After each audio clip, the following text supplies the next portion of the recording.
ओम शांति।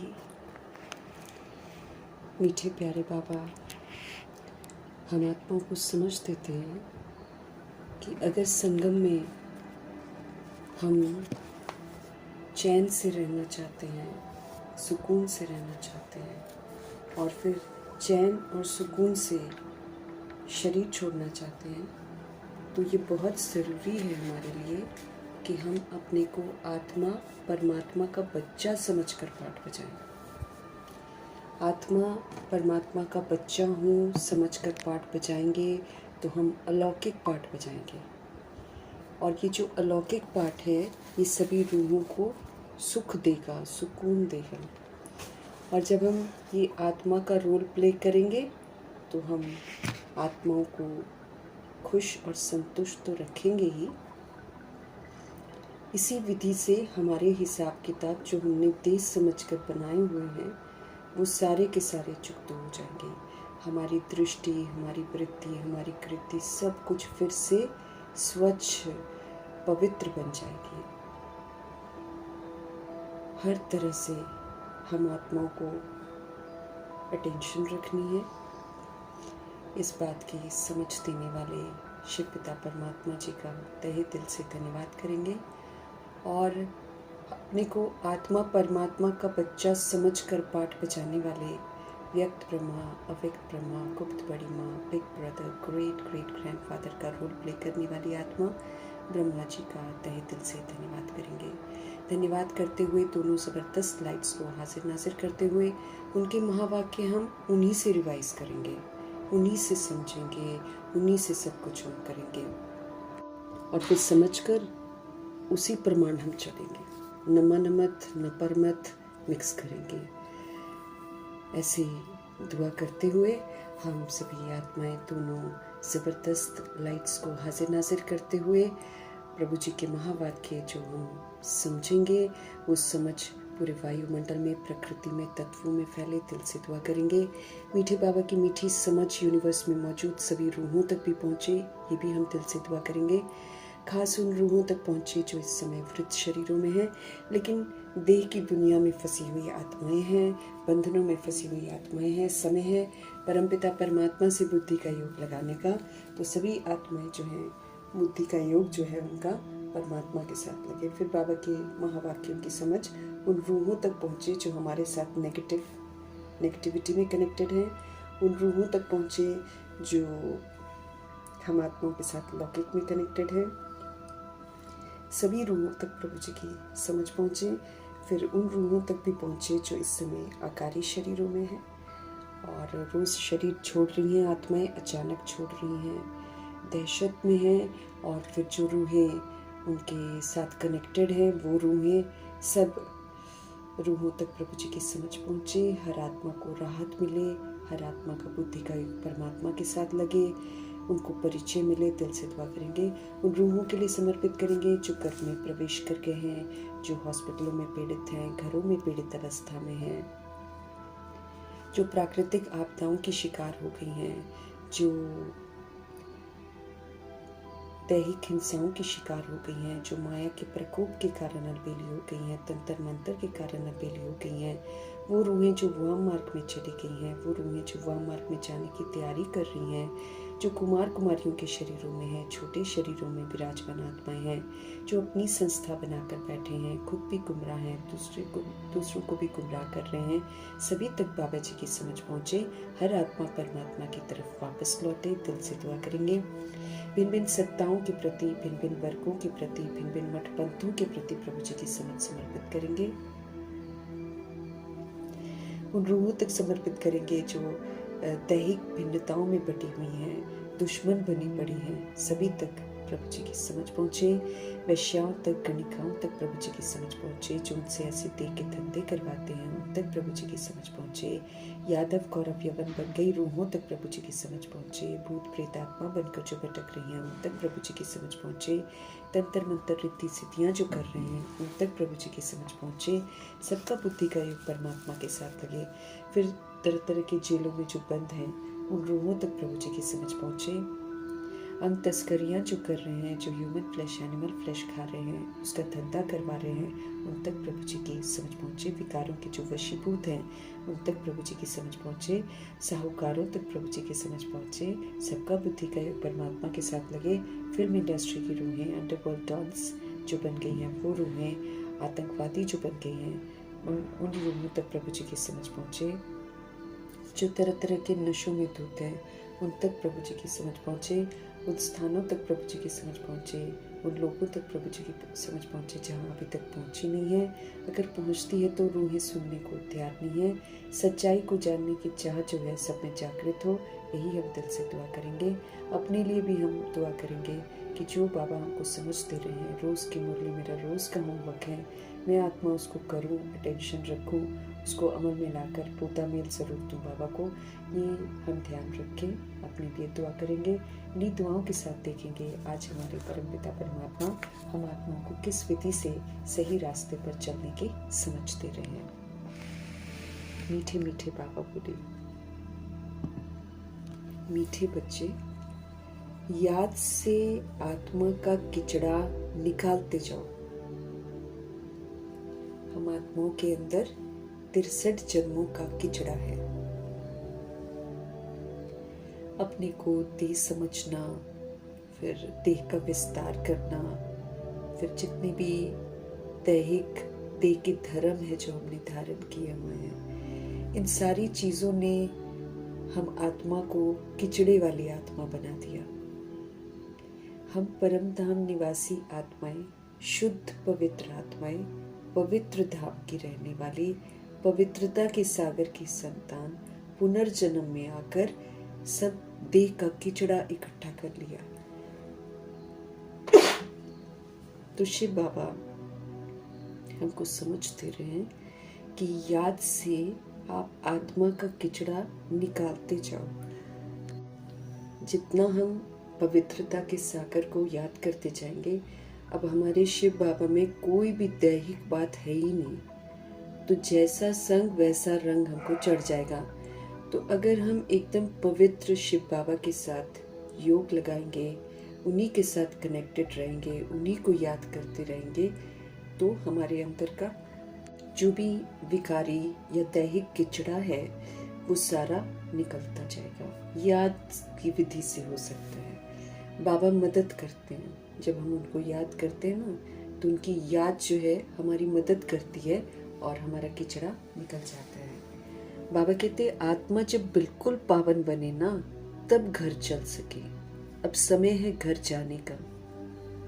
लेकिन जैसे हम लोग बिना किचड़े वाले एकदम पवित्र धाम से आए थे, ऐसे ही पवित्र बनकर हम जा सकते हैं वापस घर, नहीं तो जा नहीं सकते हैं।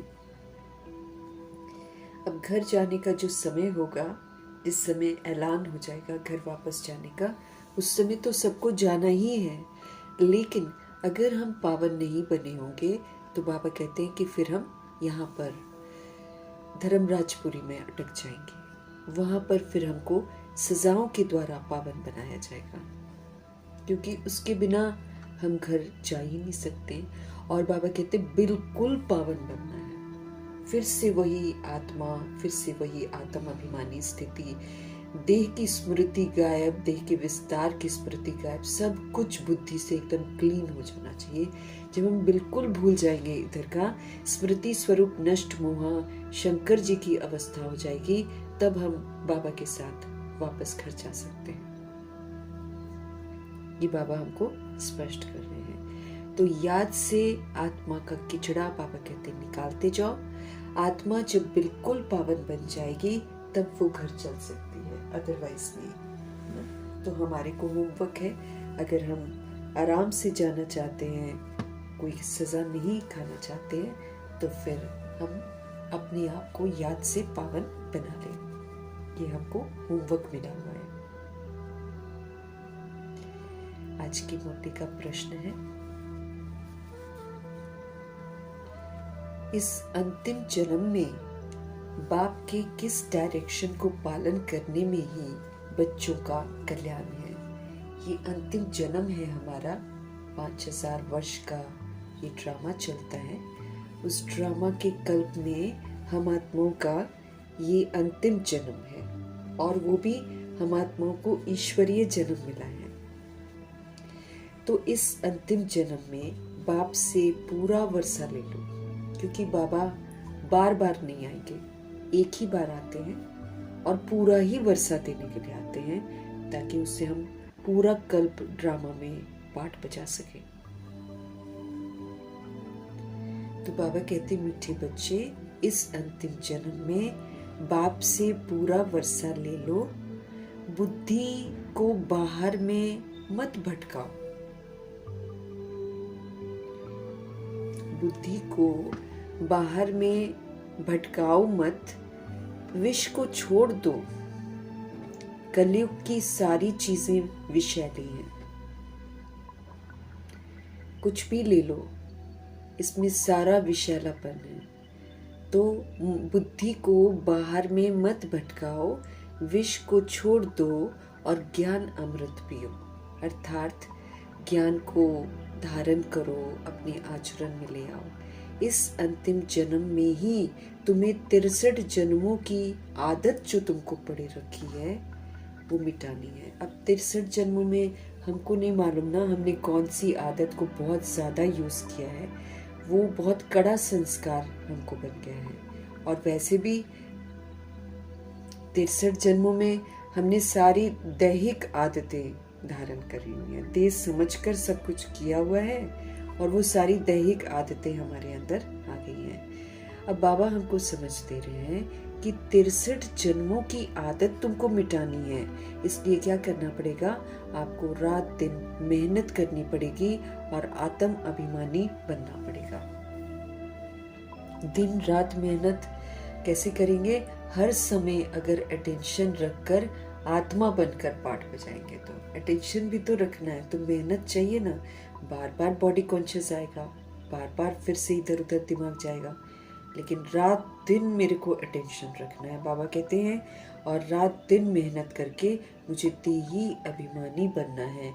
जो देह का कॉन्शियसनेस है उसको खत्म करके आत्मा का कॉन्शियसनेस इतना हावी कर देना है कि हम शुद्ध अभिमान में रहें कि आत्मा परमात्मा का बच्चा हूँ, और उस शुद्ध अभिमान में रहकर हम पाठ बजाएं।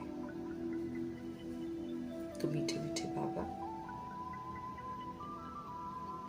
हम आत्मा को समझ दे रहे हैं कि इस अंतिम जन्म में बाप के किस डायरेक्शन को पालन करने में ही बच्चों का कल्याण है।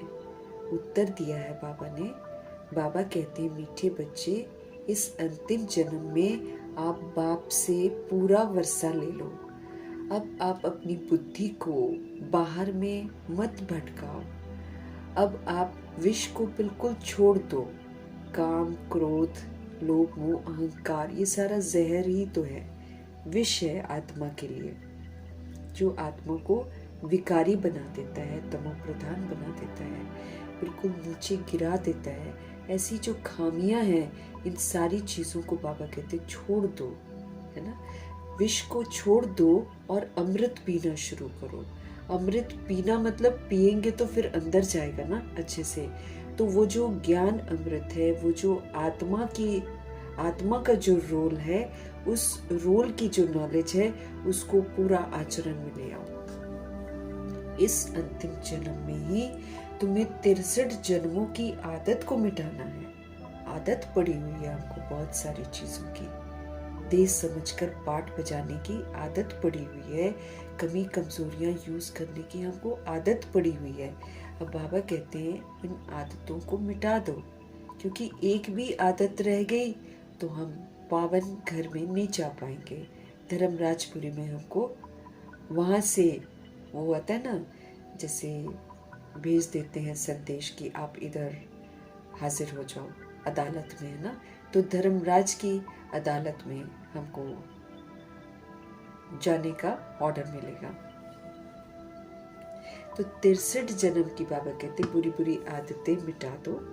इसलिए चूंकि 63 जन्मों की है तो मेहनत तो लगती है, तो हमको रात दिन मेहनत करनी है। ये नहीं कि हमने सुबह थोड़ा सा कर लिया फिर उसके बाद सारा दिन हमने फिर देह के भान और अभिमान में पाठ बजाया। रात को जब सोने लगे तो भी बॉडी कॉन्शियस होकर सोए कि हम बहुत थके हुए हैं, या बातें करते हुए सोए, या कुछ भी व्यर्थ बातें करते हुए हम सो गए। ये नहीं होना चाहिए ना। इसलिए बाबा हमको बोल रहे हैं कि सारा समय ही आपको मेहनत करनी है देही अभिमानी बनने की, आत्मा परमात्मा का बच्चा हूं की स्मृति से पाठ बजाने की। सोना भी देही अभिमानी होकर है, बॉडी कॉन्शियस होकर नहीं सोना है। बॉडी कॉन्शियस होकर सोएंगे सुबह को उठ नहीं सकते हैं।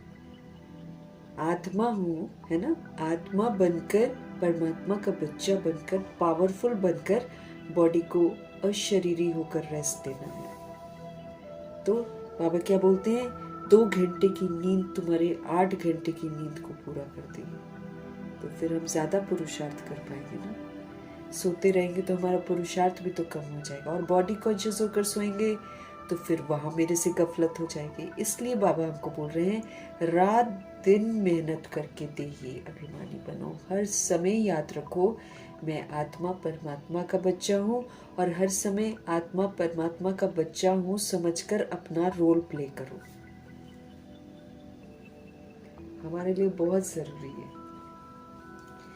क्योंकि जब जब हम आत्मा परमात्मा का बच्चा समझकर रोल प्ले नहीं कर रहे हैं, तब हम रूहों को या कोई भी चीज कहीं ना कहीं हम गलत ही कर रहे हैं। किसको ठेस पहुंचा देते हैं अपने शब्दों से, अपनी रिएक्शन से, रिजेक्शन से, कुछ ना कुछ तो हम कर ही बैठते हैं।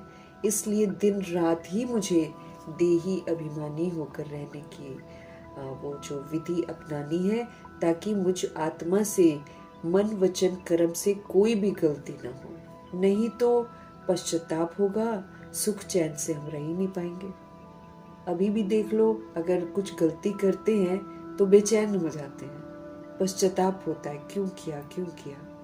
करने समय रावण बुद्धू बना देगा, लेकिन करने के बाद फिर एहसास दिलाएगा मैंने गलत किया, मैंने गलत किया, मैंने गलत किया। तो सुख और चैन से अगर संगम युग में रहना है और निश्चिंत होकर, फ्री होकर, स्वतंत्र होकर अगर मुझे शरीर छोड़ना है, तो प्रभु जी का फरमान है कि हम दिन रात देही अभिमानी बनने की मेहनत करें, आत्मा परमात्मा का बच्चा हूं की स्मृति से पाठ बजाएं।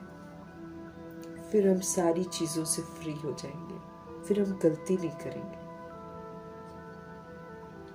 ओम शांति। शांति धाम विश्रामपुरी है, उसका नाम है।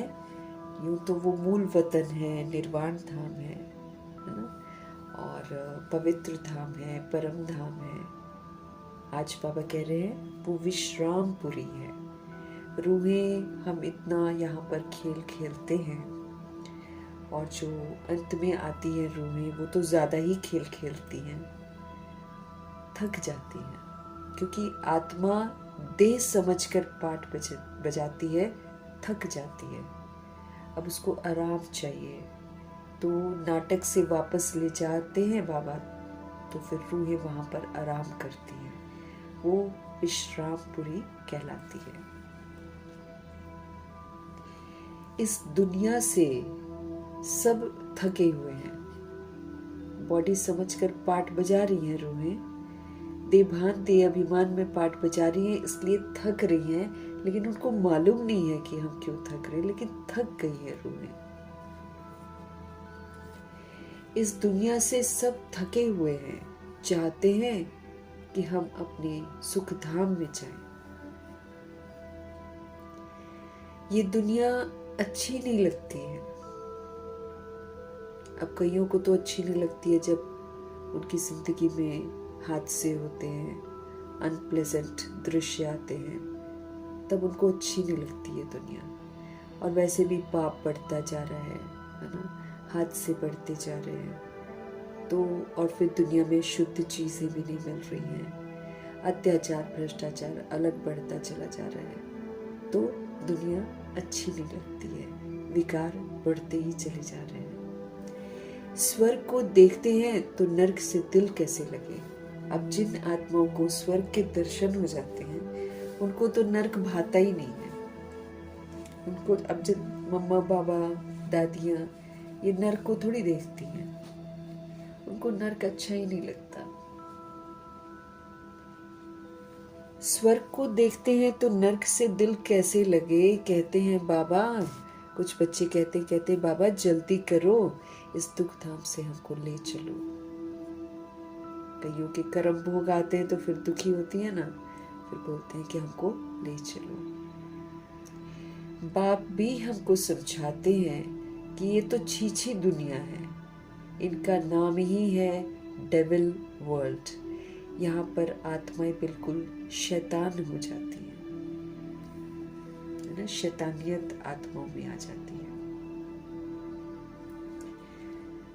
शैतानियत जब आ जाती है तो इंसान सोचता है ना कि हम ही बस हमेशा के लिए अमर हैं। तो समय आ गया है शैतान का राज्य खत्म होने का। इसलिए बाबा स्पष्ट कर रहे हैं कि बाप तो समझाते हैं ये तो छीछी दुनिया है, इसका नाम ही है डेविल वर्ल्ड, ये शैतानों की दुनिया है। आत्मा इतना बॉडी कॉन्शियस में आ जाती है, शैतान बन जाती है, उसके अंदर में तरह तरह की शैतानियत आ जाती है। नर्क है ये, बाबा कहते हैं। ये कोई अच्छा अक्षर है क्या? अगर डेविल वर्ल्ड बोला जाए, अगर नर्क बोला जाए तो क्या ये अच्छा अक्षर है क्या? कहाँ डीटी वर्ल्ड, देवताओं की दुनिया, और कहाँ शैतानों की दुनिया, डेविल वर्ल्ड। आत्मा के अंदर काम क्रोध लोभ मोह अहंकार ईर्ष्या द्वेष अलबेलापन सुस्ती आता है तो शैतानी तो हो जाती है। वो शैतानियत है ना, शैतानी वाले काम करती है सारे।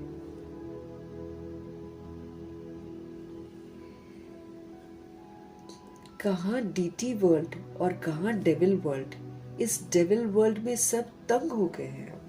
अब तो अभी और तंग होते जाएंगे, आत्माएं परेशान हो जाएंगी एकदम। जब एकदम बेरोजगारी, इतने इतने स्टूडेंट्स हो गए हैं, कितने कितने जाते हैं एग्जाम देने के लिए, दहशत फैल जाएगी अभी जब कुछ नहीं मिलेगा किसी को। इस डेविल वर्ल्ड में सब तंग हो गए हैं। शैतान का राज्य है तो सारे तंग हो गए, परंतु वापस कोई जा नहीं सकता। जितना मर्जी कोई तंग हो जाए, वापस घर जा नहीं सकता। तमो प्रधानता की खाद पड़ी हुई है ना, तो तमो प्रधानता की खाद से हम कैसे वापस घर जा सकते हैं?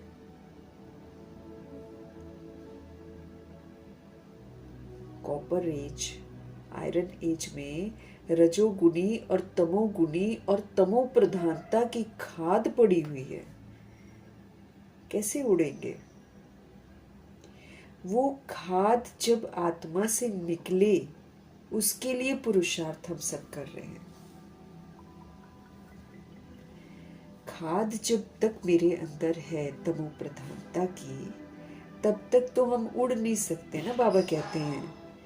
तो वो जो खाद है आत्मा में, वो जब निकले, उसके लिए ही तो बाबा हमसे पुरुषार्थ करवा रहे हैं। जो अच्छे पुरुषार्थी हैं, उनकी अवस्था पिछाड़ी में अच्छी हो जाएगी। जो अच्छा पुरुषार्थ कर रहे हैं, गंभीरता से कर रहे हैं, फिक्र से कर रहे हैं, बाबा कहते उनकी अवस्था पिछाड़ी में अच्छी हो जाएगी। ये पुरानी दुनिया खलास हो जाएगी। अब तो बाकी थोड़े ही रोज हैं, गिनती के दिन हैं अब तो, बाकी थोड़े ही रोज हैं। ये पुरानी दुनिया सारी खलास हो जाएगी। जब तक बाप आकर वापस न ले जाए, तब तक कोई वापस जा ही नहीं सकता। रास्ता ही नहीं मालूम है। इधर भारत से अमेरिका, अमेरिका से कहीं और, जहां मर्जी रूह उड़ सकती है, ऊपर नहीं उड़ सकती है। बस जहां से वो आई है वहां नहीं जा सकती है। यहाँ तो उसको कोई पकड़ नहीं सकता। यहाँ तो पूरे वर्ल्ड के किसी भी कोने में उसको जाना होगा तो 1 सेकंड में चली जाएगी, इतना उसमें ताकत है, लेकिन ऊपर उड़ने की ताकत नहीं है। तो जब तक हमारे परम पिता परमात्मा अगर हमको वापस नहीं ले जाते तब तक हम जा ही नहीं सकते। और वो भी बाप आते हैं तो फिर हमको लायक बनने के लिए कहते हैं, है ना। समझ दे रहे हैं कि आत्मा के रोल में रहकर पाठ बजाओ। देह के रोल का पाठ जो है इतना घना हमने बजा लिया है, उससे हमने इतने उल्टे कर्म कर लिए हैं कि अब शर्त भगवान की यही है कि अब स्वमान में रहकर पाठ बजाओ। आत्मा का रोल मतलब सारे के सारे स्वमान, 1001 स्वमान तो है ही है। उसके अतिरिक्त भी रोज भी जो वरदान बाबा दे रहे हैं उसमें रोज का स्वमान है। तो जब हम आत्माएं ये स्वमान जो हमको मिले हुए भगवान से, आत्मा को जो मान मिला हुआ है, जब हम रूहें उस मान को स्वीकार करके उस मान का मतलब क्या है उसको बुद्धि में रखते हुए जब हम पाठ बजाने का सबूत देंगे, तब जाकर हमारे अंदर का किचड़ा जो है ना वो निकलता जाएगा। इसीलिए सतोगुणी पाठ बजाना है, सतयुगी देव आत्मा वाला पाठ बजाना है, सारी शक्तियों को यूज करने का पाठ बजाना है, अपने को रूह समझकर पाठ बजाना है। बस इसलिए बहुत अटेंशन रखना है आपको। देश समझकर पाठ बजाने की तो बाबा कहते अब गुंजाइश नहीं होनी चाहिए। बजा लिया हमने बहुत सारा पाठ और हमको ये समझ में आया कि देश समझकर कर्म करने से पाप ही करते हैं। चाहे हम जितना मर्जी अपने आप को कहते जाए कि हम बहुत अच्छे कर्म कर रहे हैं, लेकिन जब तक मेरे अंदर बॉडी कॉन्शियसनेस है तब तक वो मेरे से पाप ही हुआ है, विकर्म ही किया है हमने। आत्मा परमात्मा का बच्चा हो की स्मृति से जब हम पाठ बजाएंगे तभी कहा जाएगा कि हाँ मैंने आज कोई पाप नहीं किया, और तभी मेरा हिसाब किताब सेटल होगा और तभी मेरे अंदर से तमो प्रधानता की खाद निकलेगी। सारी की सारी जो मैंने अपने अंदर धारण कर रखी है अब सारी की सारी मुझे निकालनी है। अगर मैं मेहनत करूंगी कि मैं इसको निकालूं तब तो नहीं कर पाएंगे हम कुछ भी, क्योंकि पेपर ही घने आएंगे, बार बार वही चीज आएगी, बार बार वही चीज आएगी। आत्मा बनकर पाठ बजाएंगे ना तो तमो प्रधानता मेरी खत्म हो जाएगी। एक तो हिसाब किताब रूहों से सेटल होगा, एक मैं वायुमंडल को भी शुद्ध बनाने में मददगार बनूंगी, एक मेरे अंदर से तमो प्रधानता भी खत्म होती जाएगी। तो जब हमारी पूरी उल्टी सीढ़ी की तमो प्रधानता खत्म होगी तब तो हम सीधी सीढ़ी का चढ़कर पूरा वर्षा लेंगे। तो वर्षा कहाँ से लेंगे? किचड़े के साथ वर्षा नहीं मिलेगा ना। बाबा कहते हैं इधर हम पुण्य करते जाएं उधर हम पाप भी करते जाएं। वो तो बाबा कहते हैं पाप तुम्हारे पुण्य को काटता ही चला जाएगा।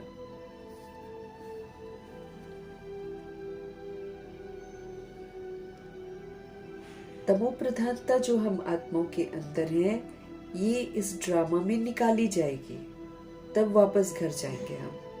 अब भगवान की वजह से हम आत्माओं को समझ मिलती है कि समझ से कैसे हम इसको खत्म कर सकते हैं, और समझ से हम खत्म कर दें तो बहुत अच्छी बात है, नहीं समझ से खत्म करेंगे तो फिर सजाओं से खत्म किया जाएगा, लेकिन खत्म जरूर किया जाएगा।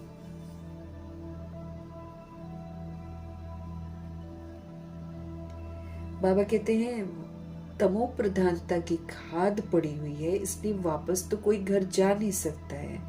वो खाद आत्मा से निकले उसके लिए ही तो हम पुरुषार्थ कर रहे हैं। जो अच्छे पुरुषार्थी हैं उनकी अवस्था पीछे जाकर अच्छी हो जाएगी। ये पुरानी दुनिया खलास हो जाएगी। बाकी थोड़े रोज हैं। जब तक बाप आकर वापस न ले जाए तब तक कोई घर वापस जा नहीं सकता। दुनिया में दुख है ना, घर में भी कोई ना कोई दुख रहता है। तुम बच्चों की दिल में है बाबा, अब हमें दुखों से छुड़ाने के लिए आए हैं। तुम बच्चों की दिल में है बाबा, अब हमें दुखों से छुड़ाने आए हैं।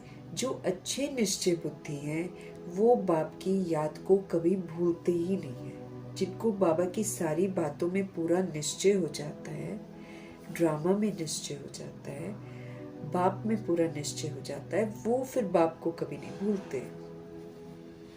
तो अगर हम बाप को भूल जाते हैं दैट मीन्स हम निश्चय बुद्धि नहीं है।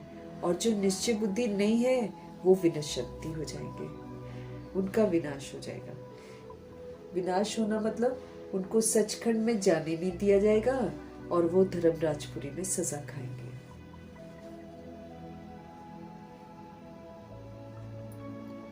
तो जो अच्छे निश्चय बुद्धि हैं वो बाप की याद को कभी भी भूलते नहीं हैं।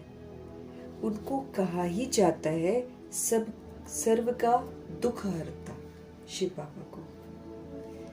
बच्चे ही पहचानते हैं, जो बच्चा बनता है वही बाबा को पहचानता है। 16,108-33 करोड़ बच्चे नंबर वार उनको पहचानते हैं। सब ब्रह्मा जी की तरह और मातेश्वरी जी की तरह नहीं पहचानते। अगर सब पहचान लें तो फिर इतने सब मनुष्य कहाँ आकर बैठे? ये तो हो न सके। इसलिए ड्रामा में युक्ति भी ऐसी ही रची हुई है। जो श्रीमत पर चलते हैं वही ऊंच मर्तबा पा सकते हैं। वो तो ठीक है, सजाएं खाकर भी शांति धाम अथवा पावन दुनिया में जाएंगे। बाबा कहते एक तो श्रीमत पर चलकर जाएंगे, वो तो फिर सजाएं नहीं खाएंगे। लेकिन जो श्रीमत पर नहीं चलते हैं वो फिर सजाएं खाकर भी शांति धाम अथवा पावन दुनिया में जाएंगे। परंतु ऊंच मर्तबा पाने के लिए तो पुरुषार्थ करना पड़ेगा। बाबा कहते हैं अगर हमको ऊंच मर्तबा पाना है तो वो तो फ्री में नहीं मिलेगा ना, तो फिर उसके लिए हमको पुरुषार्थ भी तो ऊंचा करना पड़ेगा। दूसरा, पावन बनने बिगर पावन दुनिया में तो कोई जा ही नहीं सकता है। ये भी स्पष्ट करते हैं। ये भी स्पष्ट करते हैं बाबा कि हम सब पतित हैं, है ना। तो बिना पावन बने पावन दुनिया में हम जा नहीं सकते बिना बने। ये जो कहते हैं ना कि फलाना ज्योति ज्योत समा गया वापस चला गया, बाबा कहते ये तो हो ही नहीं सकता। सब यहीं पर मौजूद हैं, फिर चाहे वो क्राइस्ट हैं, चाहे वो मोहम्मद हैं, इब्राहिम हैं, बुद्ध हैं, गुरु नानक जी हैं, सब यहीं पर मौजूद हैं। बस बॉडी चेंज हो गई है सबकी। साधारण है इस समय वो लोग।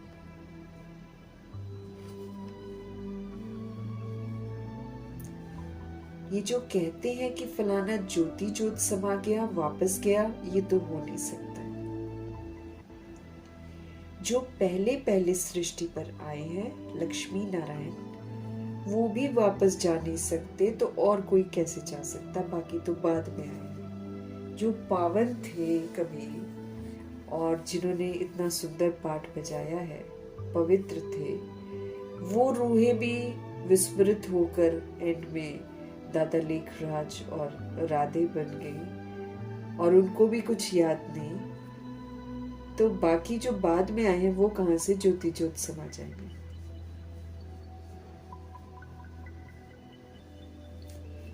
इनके भी अब 84 जन्म पूरे हुए हैं लक्ष्मी नारायण जी के। अब जाने के लिए तपस्या कर रहे हैं। सब पुकारते ही हैं किसको? एक बाप को। ओ गॉड फादर, ओ लिबरेटर। वो गॉड फादर है हम आत्माओं का दुख हरता सुख करता। वो हम आत्माओं की दुख हरते हैं और हम आत्माओं को सुख देते हैं। कैसे देते? अब ऐसे नहीं कि आए और हमारे दुखों को दूर कर दिया, नहीं। वो हम आत्माओं को दुखों का कारण बताते हैं और फिर उसको निवारण करने की विधि भी बताते हैं। और जब हम सोल्स कारण को समझकर उसका निवारण करते हैं तो फिर बाबा हमको सुख का वर्षा देते हैं। सुख का, शांति का, प्रेम का, आनंद का, पवित्रता का, रूह को ये वर्षा चाहिए। और जब ये मिल जाता है तो इसी के आधार से फिर स्थूल प्राप्ति होती है। कृष्ण आदि और किसको थोड़ी पुकारते हैं? क्रिश्चियन हो, मुस्लिम हो, सब कहते हैं ओ गॉड फादर। जब लिबरेशन की बात आती है, मुक्ति की बात आती है, तो लोग परमात्मा को ही पुकारते हैं। भल न जानते हो लेकिन पुकारते हैं।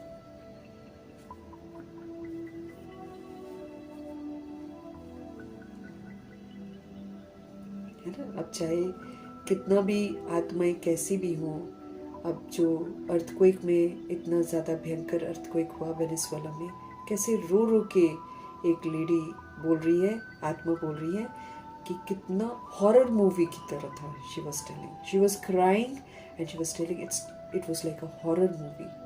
अचानक सब कुछ गिरना, है ना, छत्तें गिर गई, कैसे रूबल में सारे लोग फंसे पड़े हैं। छोटा सा बेबी को कल निकाला उन्होंने, रूबल के अंदर फंसा हुआ है, जीवित है वो। तो ऐसे जिनकी मौतें हुई हैं या जिन्होंने वो दृश्य देखा है, दहशत में है वो लोग।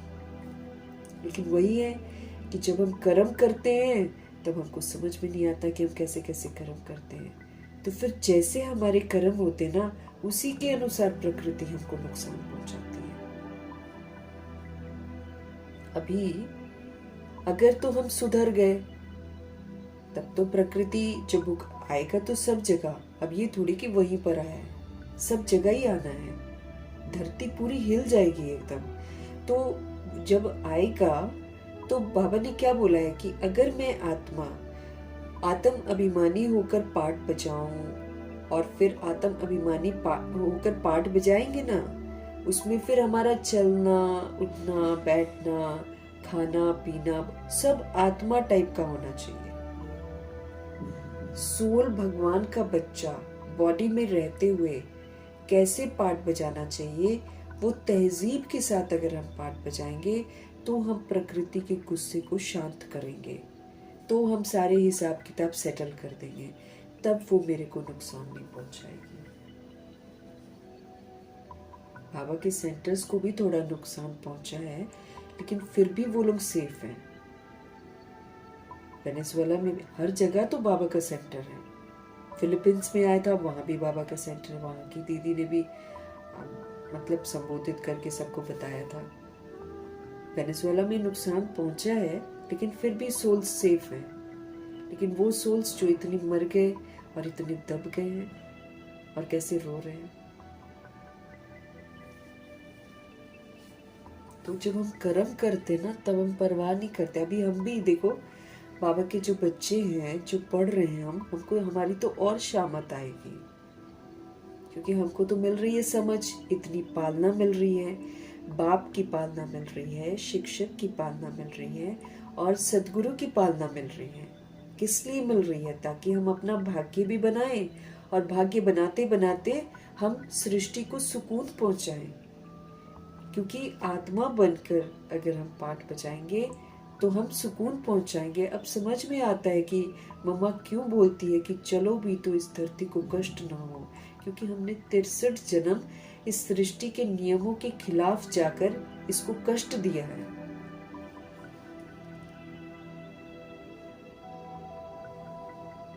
इसलिए हमारा रूह बनकर पाठ बजाना बहुत जरूरी है। रास्ते चलते कोई व्यर्थ चिंतन न चले, कोई नेगेटिव चिंतन न चले, कोई किसी के विरुद्ध कोई चिंतन न चले, मन मत न चले, पर मत न चले, किसी और की याद न आती हो। अगर दैहिक वाली चीजें करके हम सड़क पर चल रहे हैं तो हम फिर धरती को कष्ट दे रहे हैं। फिर धरती हिलेगी और गिराएगी नहीं तो और क्या करेगी हमको। अब रूह बनकर पाठ बजाकर सुकून देना है। इसीलिए मम्मा और बाबा ऐसे थे। हर बात हमको समझनी है, और प्रैक्टिकल में करेंगे तो हम छूटेंगे, नहीं करेंगे तो हमारी तो शामत बहुत ज़बरदस्त आने वाली है, एक धर्मराजपुरी में और एक ट्रिब्यूनल के सामने। वो बेइज्जती तो अलग होगी, कष्ट तो अलग होंगे, और कल्प कल्पांतर के लिए मर्तबा भी खो देंगे।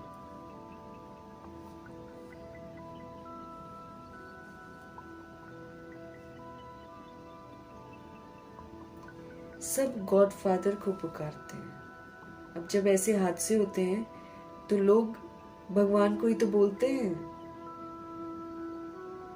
God please save my child, God where is my child, God, ये ऐसे ऐसे करके चिल्ला रही है रूहें।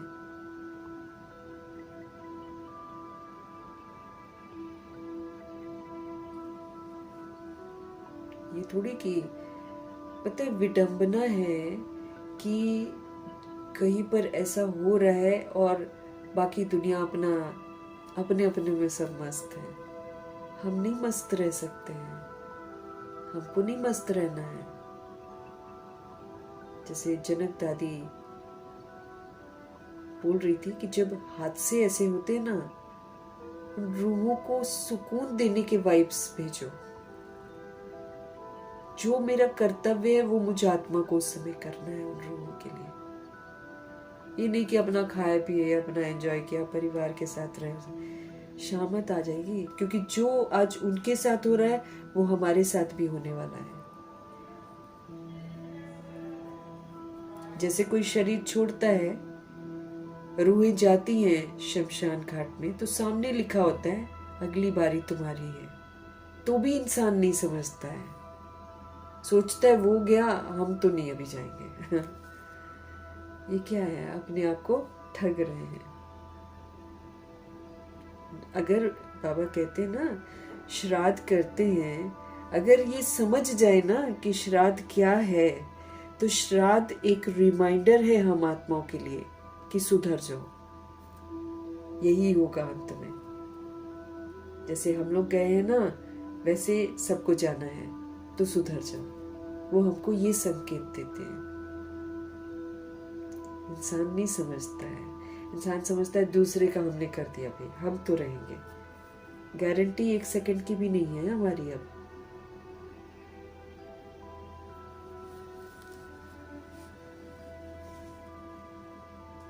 सब ओ गॉड फादर कहकर बुलाते हैं जब इस तरह के हादसे होते हैं। तो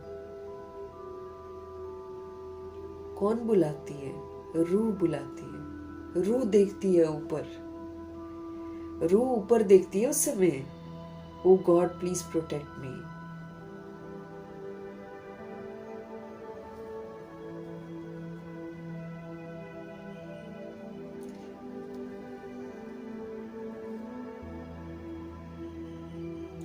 फादर कहते तब हैं जब समझते हैं हम आत्मा है,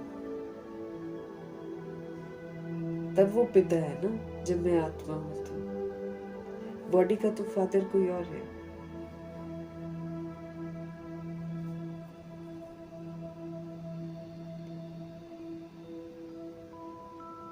तो फादर कहते तब है जब समझते हैं कि हम आत्मा हैं।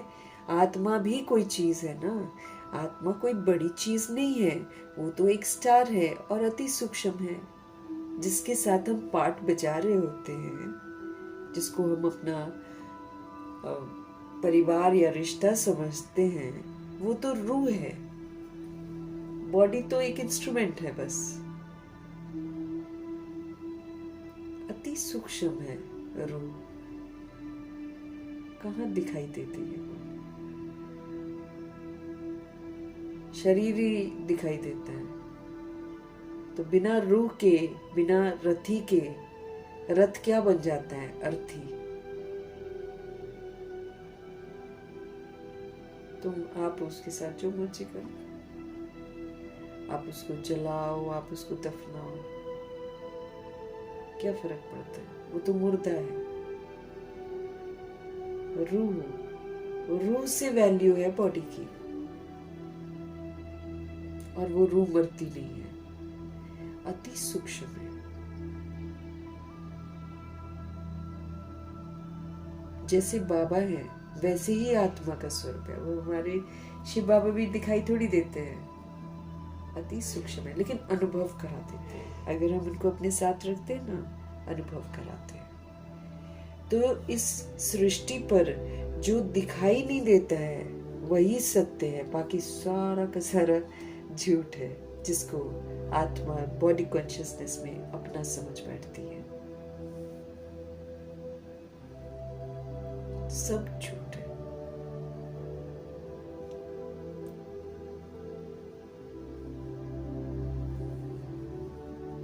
अब सबके घर थे ना, सबके घर थे, खंडहर बन गया वो टूट फूट के, आ गए ना सड़क पर सारे।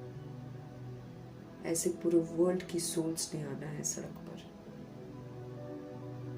क्योंकि यही विधि है हिसाब किताब सेटल होने की।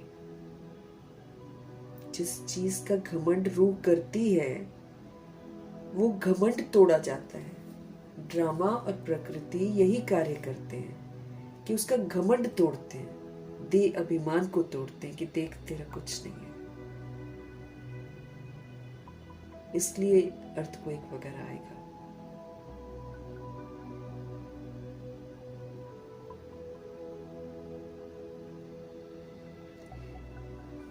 जैसे हमारे बाबा है सूक्ष्म, वैसे ही आत्मा है। अब आत्मा अविनाशी, बाबा अविनाशी, यही दो सत्य हैं, बाकी सारा कुछ झूठ है।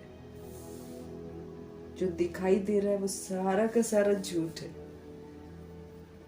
सारा मायावी है, सब विनाश होने वाला है।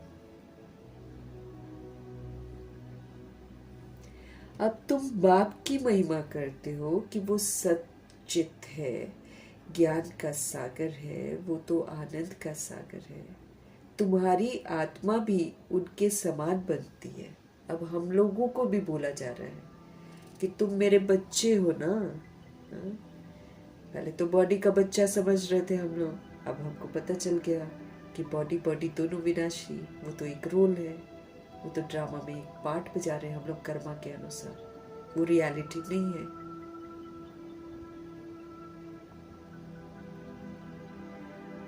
बॉडी का फादर बच्चे को बचा ही नहीं सकता है, और बॉडी का फादर जो ये तमन्ना रखता है कि बच्चे बड़े हो जाएंगे तो मुझे देखेंगे, वो बच्चे भी नहीं देख सकते हैं। कोई किसी को बचा नहीं सकता है।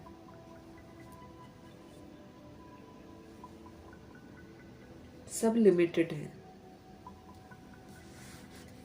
रूह का सब कुछ परमात्मा है। अगर रूह ने बचना है तो उसको परमपिता परमात्मा को स्वीकार करना है, और फिर जानकर, पहचानकर, मानकर फिर उनके कहने पर चलना है।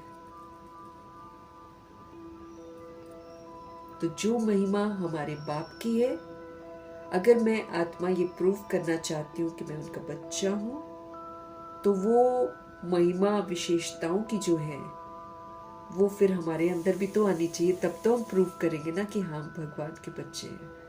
ऐसे थोड़ी प्रूव कर देंगे कि हम भगवान के बच्चे हैं।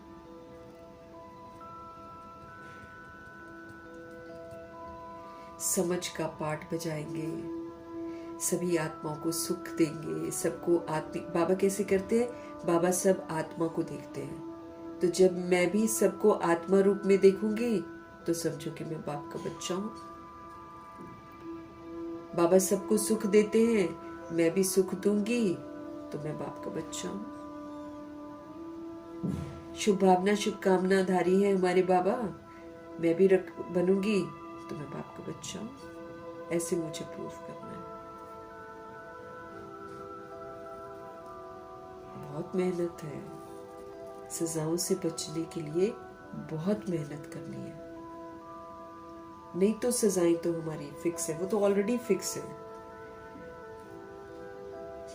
ऊपर से इधर जो मुरली पढ़कर बॉडी समझकर हम चल रहे हैं, मुरली पढ़ रहे, रोज हमको समझाया जा रहा है क्या बात हो, मम्मा जी क्या बोल रही है, अब झूठ मत बोलो, अब सच में स्थित हो जाओ। सच इज कि तुम सो लो।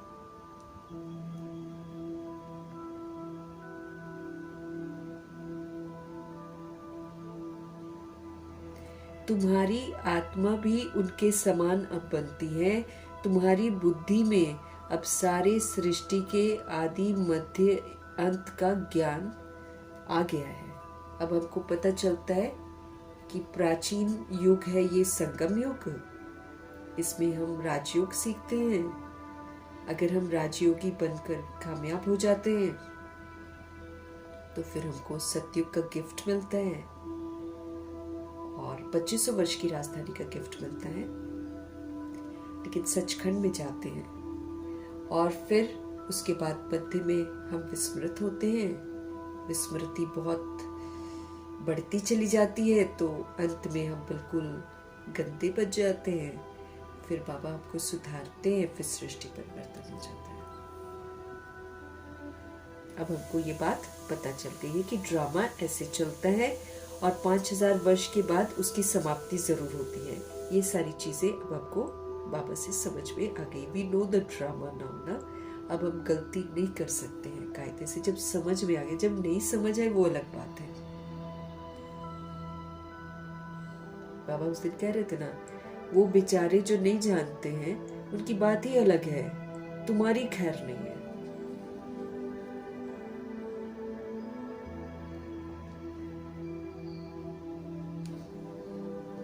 और कोई मनुष्य मात्र में ये ज्ञान नहीं है। सारा भारत, सारी विलायत ढूंढ लो, कोई को भी पता नहीं है आदि मध्य अंत। और अगर कोई चुरा कर बोलने की कोशिश करेगा तो बाबा कहते बोल ही नहीं पाएगा।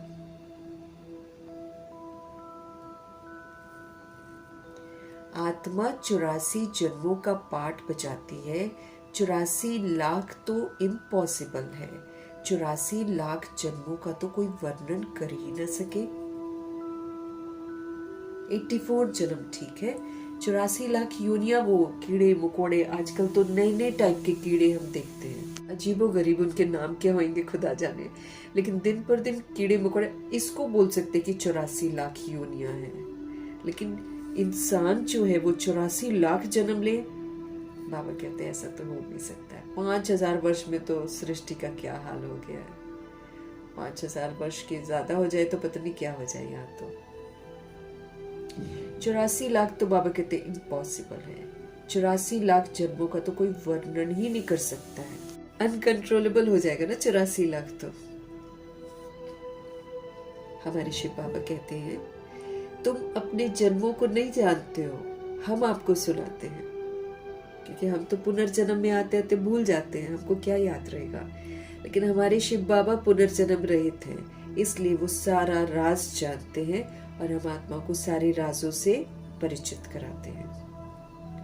वो सब सुनते हुए भी बाबा कहते इतना स्पष्ट मैं बताता हूँ, लेकिन सब सुनते हुए भी पत्थर बुद्धि समझते ही नहीं है कि 84 लाख जन्म हो तो फिर कोई सुना ही कैसे सकता है।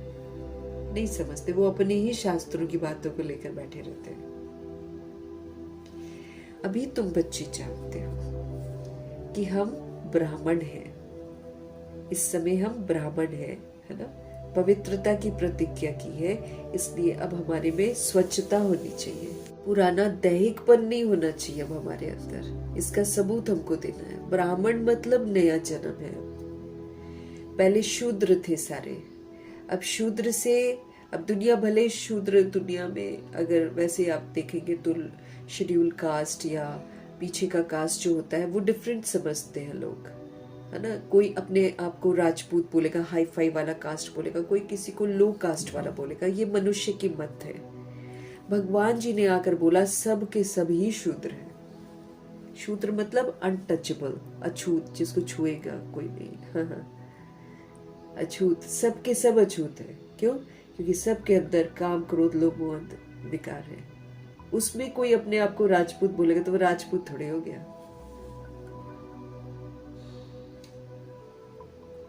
तो बाबा ने हमको शूद्र जीवन से अडॉप्ट किया, अब हमको बनाया है ब्राह्मण। तो अब हम ब्राह्मण समझकर चलना है। हम जाट हैं, हम राजपूत हैं, हम और कौन कौन सा पता नहीं कैसे कैसे जाति होता है, वो बोलते हैं हम ये, वो थोड़ी है हम। वो तो बॉडी की जात बता रहे हो। वो तो अपने अपने ढंग से हर कोई, अभी बॉडी छोड़ेंगे किसी और के घर में जाकर जन्म लेंगे तो वहाँ की जाति बोलेंगे। तो ये तो बॉडी वाली जाति तो फ्लक्चुएटिंग है, ये तो पेरिशेबल है, ये तो देह अभिमान है। अपने अपने तरह से बन गए हैं सब लोग। अब बाबा ने वो वाली जाति से हमको निकाल दिया है, वो दैहिक जाति है। लेकिन अगर हम अभी भी वही दैहिक जाति के साथ जी रहे हैं तो हमारी खैर नहीं है, क्योंकि फिर तो हम वही शूद्र के शूद्र हैं। तो शूद्र को बाबा थोड़ी अडॉप्ट करेंगे, अपने साथ थोड़ी रखेंगे, फिर वो तो शूद्र।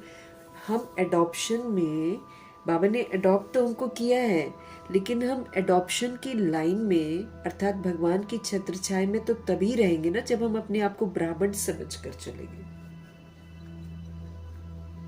ब्राह्मण आत्मा है, आत्मा को ब्राह्मण बनाया है भगवान ने।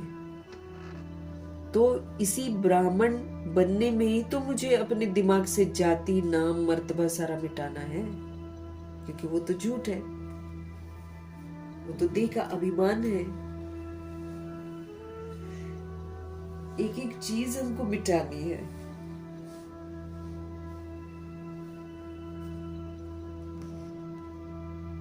अभी तुम जानते हो कि तुम ब्राह्मण हो, है ना? तो ब्राह्मण भी मेरे को चेक करना है। ब्राह्मण मीन्स नया जन्म, नई स्मृतियां, पुरानी स्मृतियों को कैंसिल करते चले जाते हैं बुद्धि से। हमारे जीने के सलीके में वो फीलिंग नहीं आनी चाहिए, नहीं तो ये ड्रामा तोड़ेगा बॉडी को।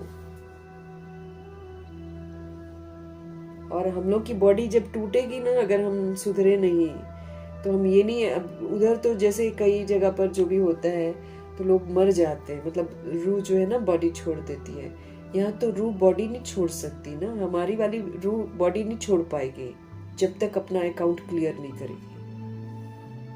चाहे कैसी भी हालत, चाहे छत क्यों ना गिरी हो अपने ऊपर, तो भी रूह निकलेगी नहीं बॉडी से जब तक पूरा प्योर नहीं बनेगी, जब तक उसको रियलाइजेशन नहीं हो जाएगा कि भाई मैं राजपूत जाट नहीं हूं, मैं तो एक रूह हूं। ऐसे ड्रामा और प्रकृति घमंड तोड़ने वाले हैं। ब्रह्मा ने भी 84 जन्म लिए हैं, विष्णु ने भी 84, सेम आत्मा है ना? तो 84 जन्म लिए। ब्रह्मा से विष्णु, विष्णु से ब्रह्मा, लक्ष्मी नारायण ही 84 जन्म लेकर फिर ब्रह्मा सरस्वती बनते हैं। ये भी समझने की बातें है ना। बाप कहते हैं हर 5000 वर्ष के बाद आकर मैं तुमको समझाता हूँ। तो कितने ना हम खुश नसीब है जो हमको पता भी चल रहा है। उन रूहों का देखो ना जिनको पता नहीं है और सामने मरते हुए देख रहे हैं, कितना रो रहे हैं, कितना बिलख रहे हैं।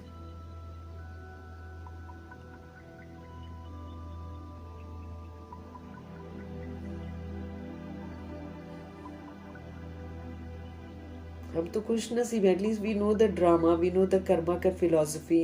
अगर हमारे साथ कुछ होता भी तो हम समझते हैं अरे कर्म किए ना, ऐसे इसलिए हो रहे हैं। उनको तो पता ही नहीं है कि कर्मा की हुई गति क्या है।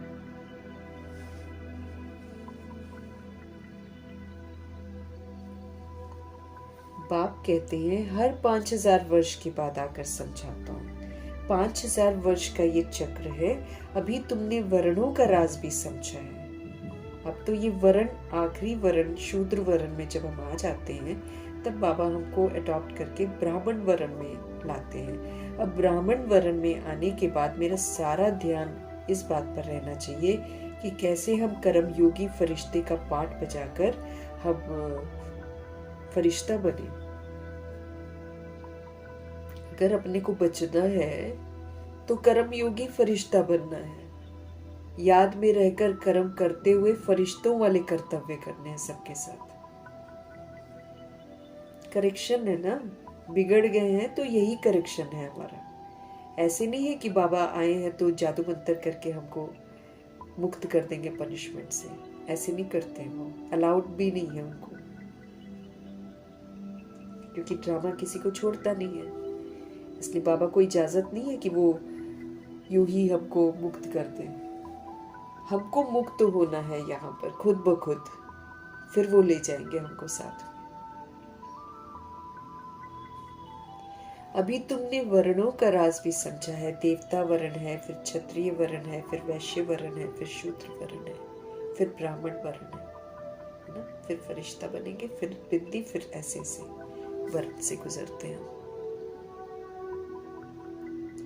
अभी तुमने वर्णों का राज भी समझा है, हमसो का अर्थ भी समझा है कि हमसो आत्मा, हम आत्मा ही देवता भी बनते हैं, फिर हम आत्मा ही क्षत्रिय भी बनते हैं, फिर हम आत्मा ही वैश्य भी बनते हैं, फिर हम आत्मा ही शूद्र भी बनते हैं, फिर बाबा हम आत्माओं को ब्राह्मण बनाते हैं, फिर ब्राह्मण से हम फरिश्ता बनते हैं, फरिश्ते से फिर बिंदी, फिर ऐसे गोल गोल गोल गोल। हम रूहें हैं जो पाठ बजाती हैं। तो हम सो का अर्थ भी समझा है। हम आत्मा सो देवता बनते हैं, फिर हम सो क्षत्रिय, फिर हम सो वैश्य, फिर हम सो शूद्र बनते हैं। इतने इतने जन्म लेते हैं, 8 जन्म, 12 जन्म, 21 जन्म, 42 जन्म। हम रूहों ने ले रखे हैं ऐसे जन्म। 8 बार बॉडी सचखंड में, 12 बार बॉडी त्रेता युग में छोड़ी है और ली है, 21 बार बॉडी हमने द्वापर युग में छोड़ी है और ली है, और 42 बार बॉडी हमने देह अभिमान में कलयुग में छोड़ी भी है और ली भी है। तो ये मेरा आखिरी वाला शरीर है जिसमें मुझे सुधरना है, क्योंकि इंस्ट्रूमेंट में रहकर ही हम सुधर सकते हैं। इंस्ट्रूमेंट छूटा, वही का वही फिक्स हो जाएगा, जो किया होगा उतना ही फिक्स होगा बस। इतने इतने जन्म लेते हैं, फिर हम सब ब्राह्मण बनते हैं। ब्राह्मणों का ये एक जन्म है बस, जिसके लिए दुनिया सोचती है कि मनुष्य सिर्फ एक बार जन्म लेता है, क्योंकि एक जन्म ये है ना मरजीवा वाला।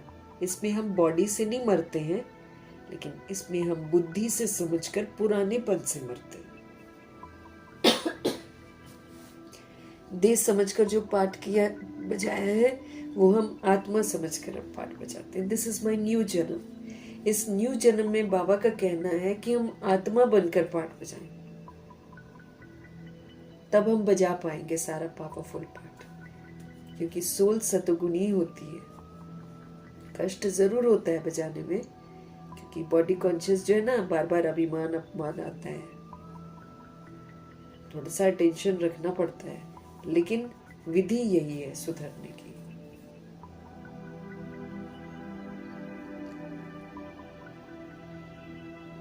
ये तुम्हारा,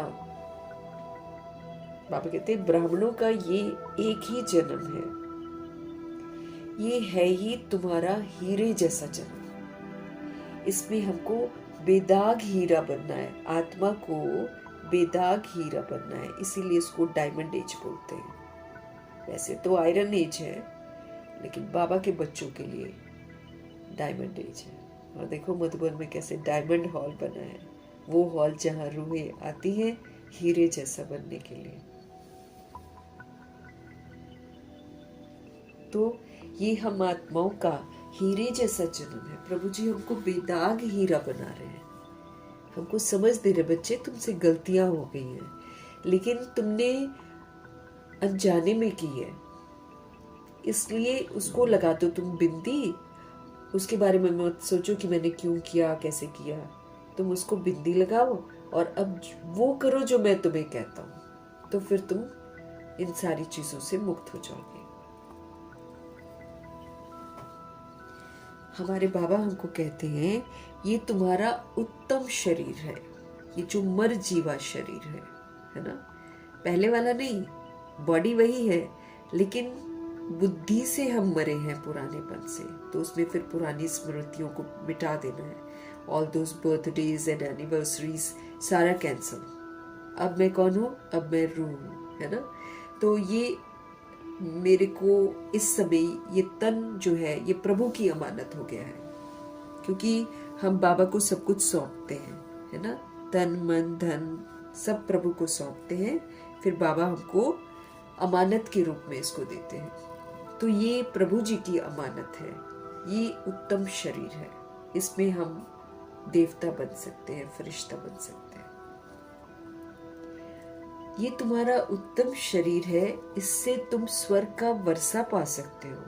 इसलिए अब और कोई तरफ मत भटको।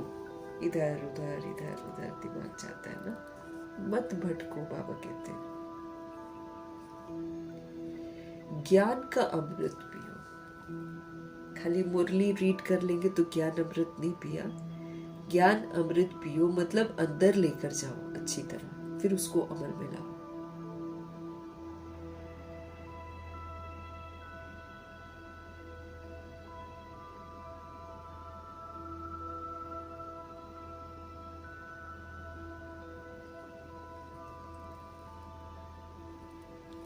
ज्ञान अमृत पियो। समझ में भी आता है कि बरोबर 84 जन्म लेते हैं। तुम पहले सतयुग में सतो प्रधान थे। याद दिला रहे हैं भगवान कि तुम ऐसे नहीं थे। तुम पहले सतयुग में सतो प्रधान थे, फिर त्रेता युग में तुम सतो बने, फिर चांदी की खाद पड़ी। हाँ, एकदम पूरा हिसाब बताते हैं बाबा।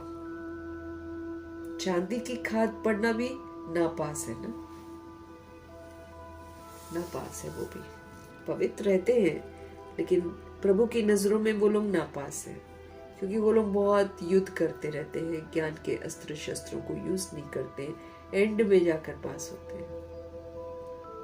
यहाँ तो बहुत काल की जीत भी तो चाहिए। बाबा कहते हैं हमको कि तुम पहले सतयुग में सतो प्रधान थे, फिर तुम सतो बने, चांदी की खाद तुम्हारे में पड़ी, और एकदम बाबा पूरा हिसाब बताते हैं। फिर उसके बाद कॉपर की खाद पड़ी, फिर उसके बाद आयरन की खाद पड़ी। ऐसे करते करते आत्मा में गिरावट आ गई।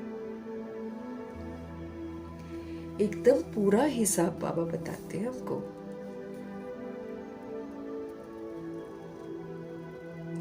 अब गवर्नमेंट भी कहती है सोने में खाद मिलाओ। सरकार और क्या कहेगी, सोने में खाद एलॉय है ना, मिलाओ। 14 कैरेट सोना पहनो, 14 कैरेट सोना पहनो, ऐसा बोलती है। तो रूहें जो है ना इस समय ऐसी हो गई है,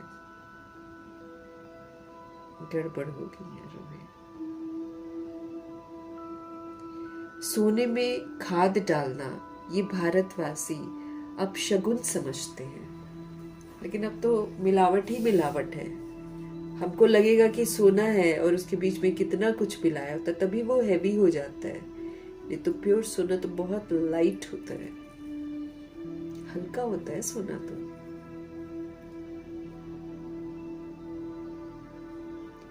बाबा कहते हैं सोने में खाद डालना ना भारतवासी अपशगुन समझते हैं। शादी कराते हैं तो एकदम सच्चा सोना पहनते हैं।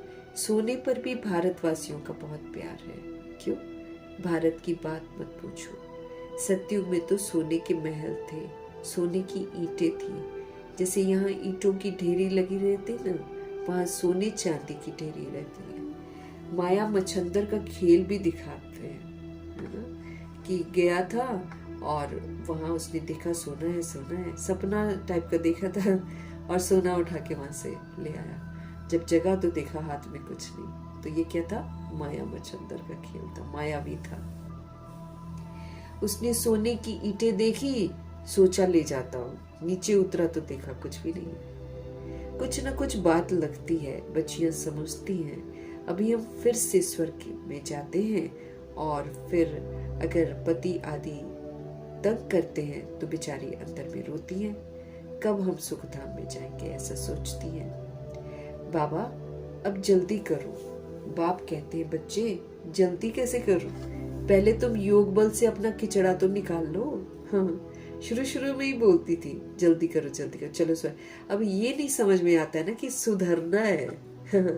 लोग ये नहीं समझते, लोग समझते मुरली मिल गई, हम बाबा के स्टूडेंट बन गए, बच्चे बन गए, मधुबन हम जाते हैं, सेंटर हम जाते हैं, बस हो गया काम। और बाबा कहते हैं टाइम इसलिए मिलता है ताकि आप अपने अंदर का किचड़ा पूरा निकालो। तो बाबा कहते हैं बच्चे जल्दी कैसे करो, पहले तुम योग बल से अपने आत्मा का किचड़ा तो निकालो। योग की यात्रा पर रहो।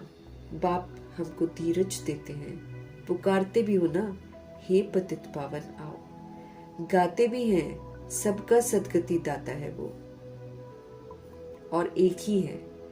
यहाँ की ही तो बात है, बाबा कहते हैं यही की बात है कि अभी हम रियलाइजेशन होता है कि सदगति दाता एक है।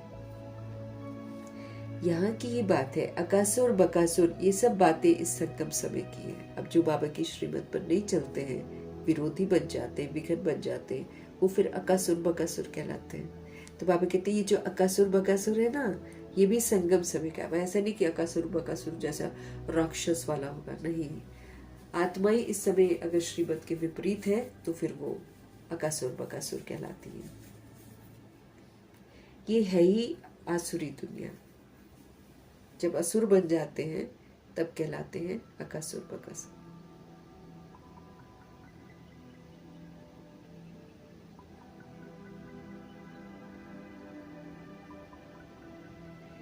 ये सब बातें इस संगम समय की ही है। ये है ही, बाबा कहते, असुरों की दुनिया। ये दुनिया है ही असुरों की दुनिया।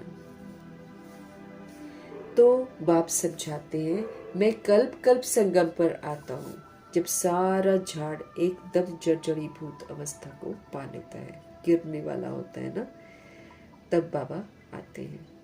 जानते हैं इससे पहले मैं जाऊंगा तो कोई बच्चा मेरी सुनने वाला नहीं है, इसलिए जब सोल दुखी हो जाती है तभी बाबा आते हैं। लेकिन देखो तब भी 108 ही पास होते हैं फर्स्ट डिविजन में।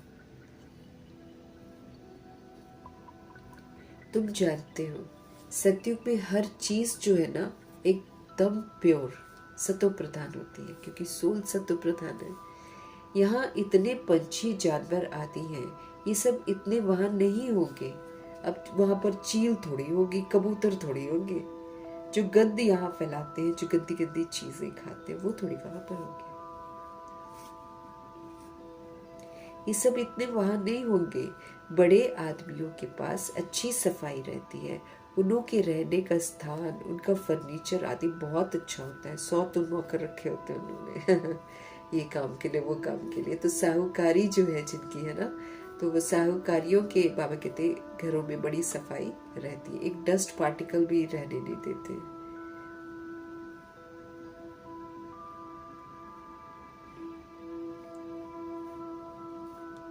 उन्हों के रहने का स्थान, फर्नीचर आदि बहुत अच्छा होता है। तुम भी इतने ऊंच देवताएं बनते हो, वहां ऐसी कोई छीछी चीज नहीं रह सकती है। यहाँ तो मच्छर आदि अनेक प्रकार की बीमारियां, कितनी गंदगी रहती है ना।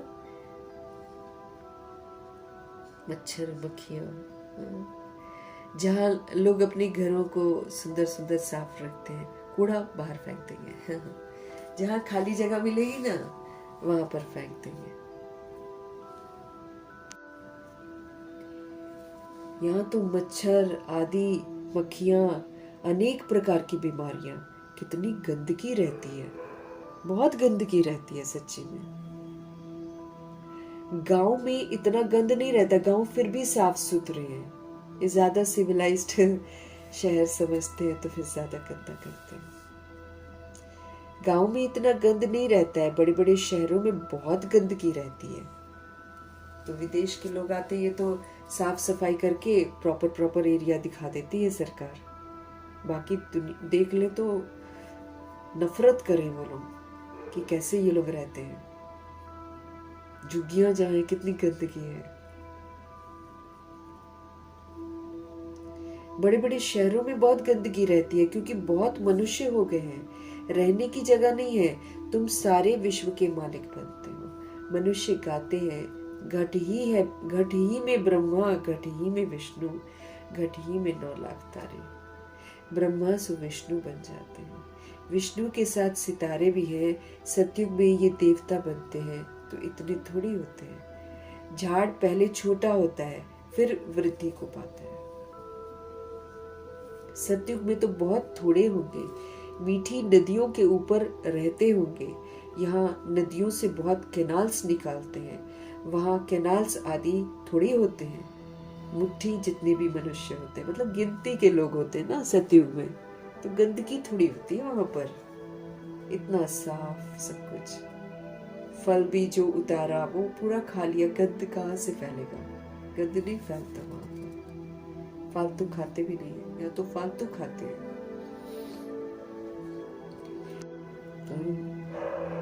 बाबा कहते हैं सतयुग तो बहुत सुंदर होता है, न वहां गंदे पक्षी होते हैं जो गंद फैलाएं, और न किसी और तरह की गंदगी होती है, साफ रहती है सोल्स वहां पे। और चूंकि जितना चाहिए बॉडी को उतना देती है, इसलिए वहां पर इस तरह के वॉशरूम्स जैसे जरूरत है, इसकी जरूरत नहीं पड़ती है। अब आप इतने, बाबा कहते हैं मनुष्य गाते भी हैं, घट ही में ब्रह्मा, घट ही में विष्णु, घट ही में 9 लाख तारे। ब्रह्मा से विष्णु बन जाते हैं, विष्णु के साथ सितारे भी हैं। सतयुग में ये देवता बनते हैं तो इतने थोड़े ही होते हैं। झाड़ पहले छोटा होता है फिर वृद्धि को पाता है। सतयुग में तो बहुत थोड़े होंगे, मीठी नदियों के ऊपर रहते होंगे। यहाँ नदियों से बहुत कैनाल्स निकालते हैं, वहां तो कैनाल्स आदि थोड़ी होते हैं, मुट्ठी जितने तो मनुष्य होते हैं, बहुत थोड़े होते हैं। इतने के लिए गंगा यमुना तो है ही, इन नदियों के ही आसपास वो लोग रहते हैं। प्यारी प्यारी नदियां होती हैं, मीठा मीठा सा पानी होता है। 5 तत्व भी देवताओं के वहां पर गुलाम बन जाते हैं, क्योंकि देवताओं को जो पसंद, जैसे पसंद वैसे करते हैं वो लोग। बाबा ने बताया ना, उठाती भी प्रकृति है। मीठी मीठी हवा चलेगी तो हवा जब चलती है ना, तो वो जो पत्ते हिलते हैं उससे म्यूजिक निकलता है। बाबा कहते हैं वो म्यूजिक देवताओं को उठाता है। 24 घंटे दिन 24 घंटे रात, कम बात है क्या? पूरा आराम ही आराम है। इसीलिए अभी मेहनत पूरी करनी है, निद्रा जीत बनना है। 5 तत्व भी देवताओं के गुलाम बन जाते। कभी भी बेकायदे बरसात नहीं पड़ती है, यहाँ तो तब पड़ती है जब अनाज वगैरह कटता है। आजकल ऐसे ही होता है ना कि अनाज जब वो होता है ना, धान कटना होता है, उस समय बारिश होती है। नहीं भी होती है तो ये लोग आर्टिफिशियल बारिश भी करवाए जा रहे हैं, जानबूझ के कहीं पर बर्बादी करने के लिए भी करवा रहे हैं। तो बाबा कहते हैं वहां पर बेकायदे बरसात नहीं पड़ती, बड़ा सुहाना मौसम होता है वहां पर। वो कहते हैं ना, जैसे हम लोग बचपन में पढ़ते थे स्प्रिंग सीजन, रेनी सीजन, है ना, वैसा वाला सिस्टम। हमारे समय में भी वैसा वाला सिस्टम था थोड़ा सा फिर भी, लेकिन सतयुग तो बहुत ही प्लेजेंट होगा। बाबा कहते 5 तत्व, धरती, आकाश, जल, वायु, अग्नि ना, ये देवताओं के गुलाम बन जाते हैं। कभी भी बेकायदे बरसात नहीं पड़ती, कभी नदी वहां पर उछल नहीं खाती है। नाम ही है स्वर्ग तो फिर क्या। अब कहते हैं बाबा स्वर्ग की आयु इतने लाख वर्ष है, लोग कह देते हैं। अच्छा भला वहां कौन राज्य करते थे ये तो बताओ, कितने कपोड़े लगाते रहते हैं। कृष्ण जी को तो द्वापर युग में ले आए, जबकि वो पहला प्रिंस है।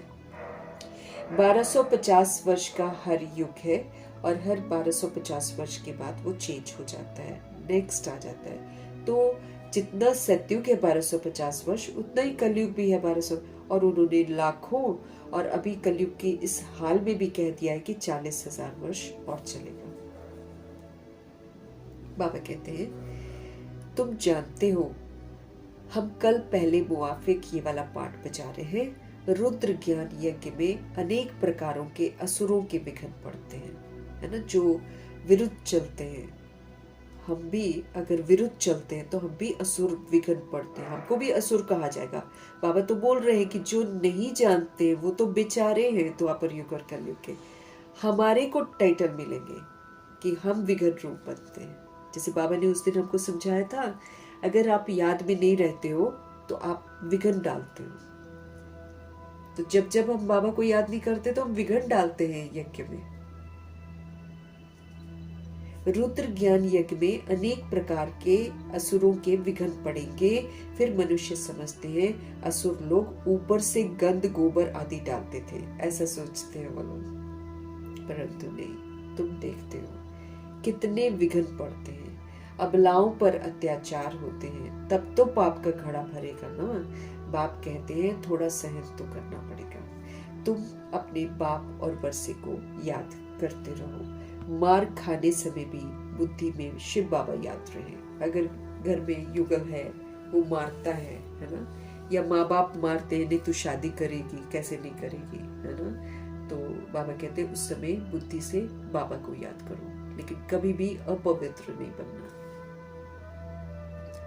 तुमको तो बुद्धि में ज्ञान है, किसको फांसी पर चढ़ाते हैं तो पास्टर लोग कहते हैं गॉड फादर को याद करो, है ना। तुमको तो बुद्धि में अब समझ है सारी बातें, है ना।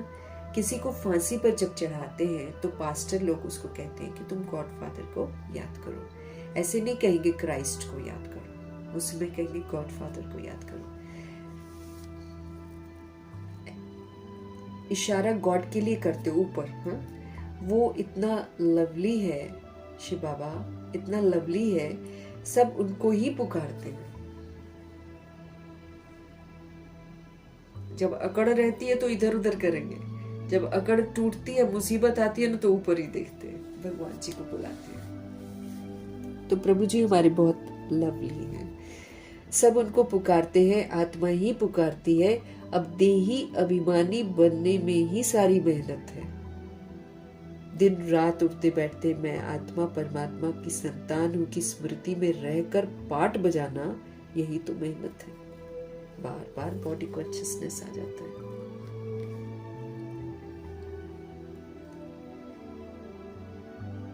63 जन्म तुम देह अभिमान में रहे हो,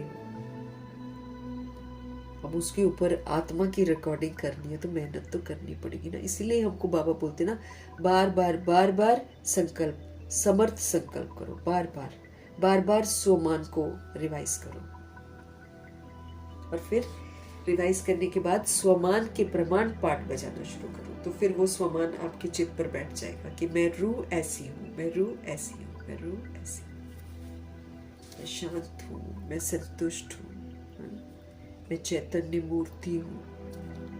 ऐसे याद करेंगे ना तो फिर बाबा कहते तुम वैसे ही फिर पाठ बजाना, क्योंकि स्मृति से समर्थी आ जाती है।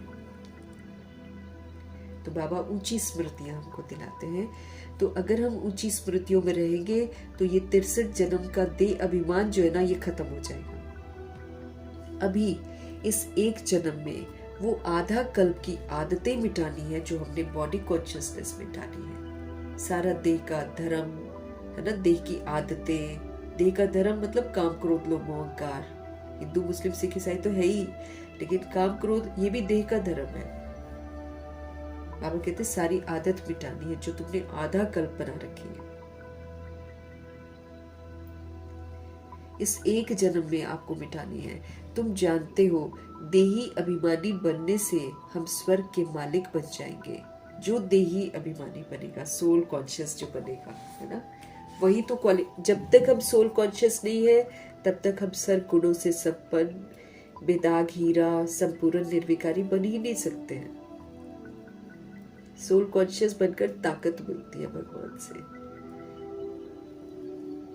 तुम जानते हो देही अभिमानी बनने से हम स्वर्ग के मालिक बन जाएंगे। कितनी ऊंच प्राप्ति है। तो रात दिन इसी कोशिश में हमको रहना पड़े। मनुष्य धंधे आदि के लिए भी मेहनत करते हैं। आमदनी में मनुष्य को कभी झुटका या उबासी नहीं आएगी, क्योंकि आमदनी है, पैसे की खुशी रहती है ना, थकने की बात ही नहीं रहती। बाबा भी अनुभवी है। रात को स्टीमर्स आते थे तो आकर माल खरीद करते थे। जब तक ग्राहक की जेब खाली न करे तब तक उनको छोड़े नहीं। बाबा ने रथ भी पूरा अनुभवी तो ले रखा है। बाबा का भी आता था ना सामान वगैरह, ब्रह्मा जी का। इसने सब अनुभव किया है ब्रह्मा जी ने, इसीलिए बाबा ने अनुभवी रथ लिया। गांव का छोरा भी था, 10 आने मन अनाज बेचता था। अभी तो देखो विश्व का मालिक बनते हैं। अपनी मेहनत से फिर जौहरी बने थे, है ना। अभी तो देखो ये विश्व का मालिक बनते हैं ब्रह्मा जी।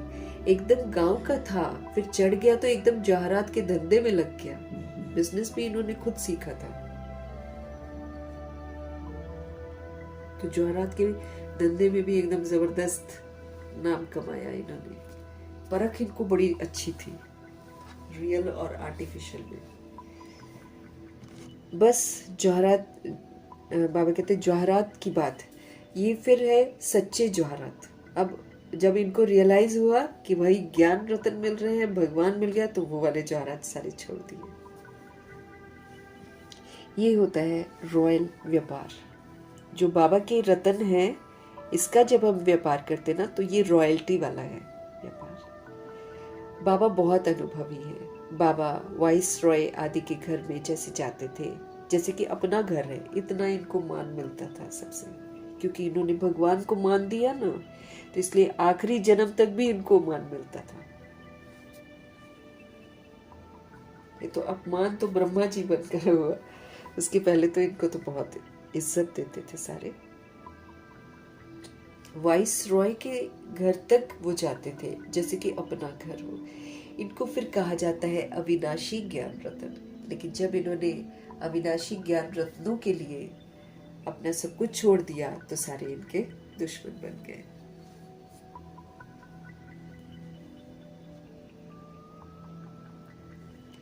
जितना हम ये ज्ञान रत्नों को बुद्धि में धारण करेंगे, इससे तुम फिर पदमपति बनेंगे। शिव बाबा को कहा जाता है सौदागर, उनको कहा जाता है रत्नागर। वो हम आत्मों से पुरानापन लेते हैं और हमको नयापन देते हैं, इसलिए वो सच्चे सौदागर हैं। और रत्नाकर भी हैं, ज्ञान रत्नों से तो हमको भरपूर करते ही रहते हैं रोज। भगवान की महिमा भी गाते हैं, फिर कह देते हैं सर्वव्यापी है। ये गलती कर देते हैं, भावनाओं में आकर कह देते हैं वो सब जगह है। महिमा के साथ फिर इतनी गिलानी भी कर देते हैं, सब में है, पत्थर में है, ठिक्कर में है, फिर बिल्कुल ही भगवान को नीचे ले आते हैं। कैसी हालत हो गई है भक्ति मार्ग की, है ना। भक्ति कैसी हो गई आजकल। बाप कहते हैं जब भक्ति पूरी होती है तब भक्तों का रक्षक बाप आते हैं। भक्ति का फल भगवान ज्ञान देते हैं। भगवान पैसा नहीं देते हैं, भगवान घर वर नहीं बनवाते हैं, भगवान हमको समझ देते हैं। ये है उस भक्ति का फल जो हम द्वापर युग से करते हैं।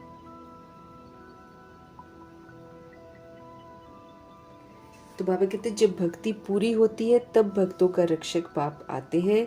बहुत भक्ति कौन करते हैं, ये भी सिद्ध हो जाता है। ब्रह्मा जी ही करते हैं। सबसे जास्ती भक्ति तुम करते हो। सबसे पहले ब्रह्मा जी, फिर मातेश्वरी और फिर सारे हम बच्चे।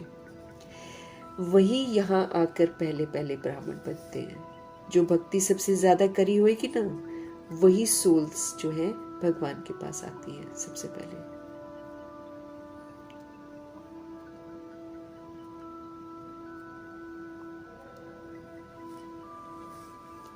तो जो भक्ति करते वही पहले पहले ब्राह्मण बनते हैं और वही फिर बाप से वर्षा भी लेते हैं। फिर से पूज्य बनने का वर्षा। रावण ने पुजारी बनाया और शिव बाबा हमको पूज्य बनाते हैं। ये है भगवान वाच। भगवान एक है, दो तीन भगवान नहीं होते, भगवान एक ही है। गीता भगवान की गाई हुई है। शिव भगवानुवाच के बदले श्री कृष्ण का नाम डाल दिया है। डालना चाहिए शिव भगवानुवाच, है ना, उसके बदले में श्री कृष्ण का नाम डाल दिया है। तो कितना फर्क हो गया है। ड्रामा अनुसार फिर भी गीता का नाम ऐसे बदलना ही है। फिर बुलाते हैं हे पतित पावन आओ। अब बाप पावन बनाते हैं, रावण क्या करता है, हमको पतित बना देता है। तो समझने की कितनी हमको बुद्धि चाहिए, अच्छी तरह से हर बात समझनी है। श्रीमत श्रेष्ठ ते श्रेष्ठ मत है हमारे शिव पिता परमात्मा की। वो हम आत्मा का बाप है। ये लक्ष्मी नारायण स्वर्ग के मालिक बाप की मत से ही ऐसे बनते हैं। शिव बाबा की मत पर चलने वाली रूह जो है वो लक्ष्मी नारायण बनती है।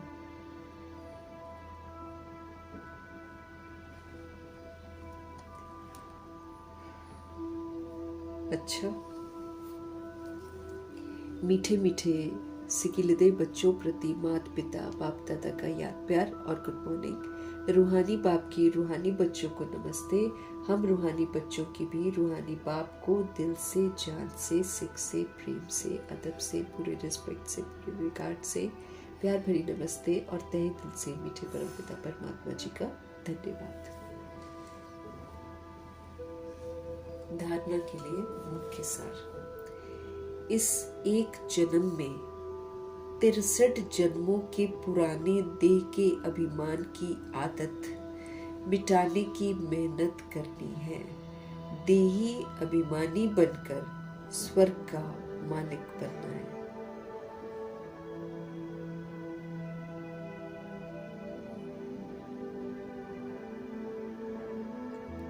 देही अभिमानी बन स्वर्ग का मालिक बनना है, क्योंकि तभी हम अच्छा पाठ बजा सकते हैं। इस हीरे तुल्य उत्तम जन्म में इस बुद्धि को और कहीं नहीं भटकाना है।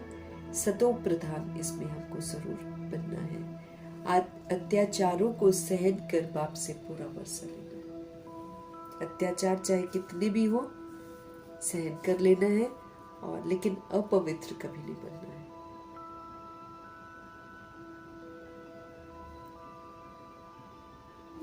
तो हीरे तुल्य उत्तम जन्म में बुद्धि को कहीं भटकाना नहीं है, हमको सतो प्रधान बनना है और अत्याचारों को सहन करके बाप से पूरा वर्षा लेना है। बाबा की याद में सारे अत्याचार सहन कर लो, लेकिन कभी भी पतित नहीं बनना है। सतगुरु जी का वरदान। साकार बाप समान, प्रजापिता ब्रह्मा की तरह साकार बाप समान अपने हर कर्म को यादगार बनाने वाले आधार मूर्त और उद्धार मूर्त भव। साकार बाप समान अपने हर कर्म को क्या करना पड़ेगा? अपने हर कर्म को यादगार बनाने वाले आधार मूर्त और उद्धार मूर्त भव।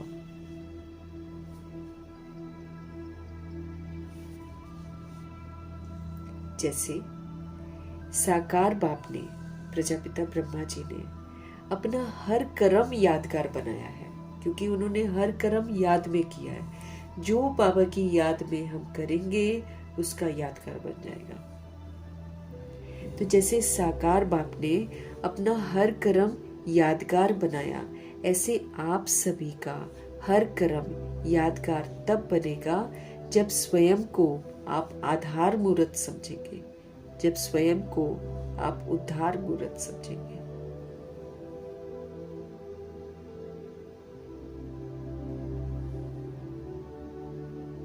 तो जैसे साकार बाप ने अपना हर कर्म यादगार बनाया, ऐसे आप सभी का हर कर्म यादगार तब बनेगा जब आप अपने आप को आधार मूर्त समझेंगे और उद्धार मूर्त समझकर चलेंगे कि भाई जो कुछ हुआ उसमें मैं जिम्मेवार हूँ, इसीलिए अब मुझे ये सब कुछ ठीक करना है। हमें देखकर ही दूसरे लोग ऐसा करते हैं। इस बात को जो समझ जाता है, जो अपने को आधार मूर्त समझता है, वही उद्धार करता है।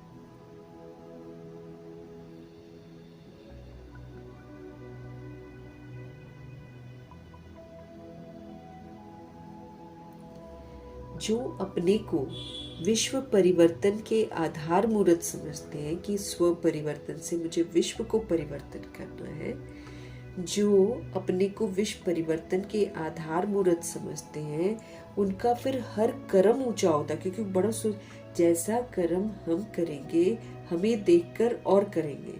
उसके बाद बाबा ने क्या बोला था, ये भी बाबा कहते थोड़ा सा बड़ी बात है, सूक्ष्म में आ जाओ।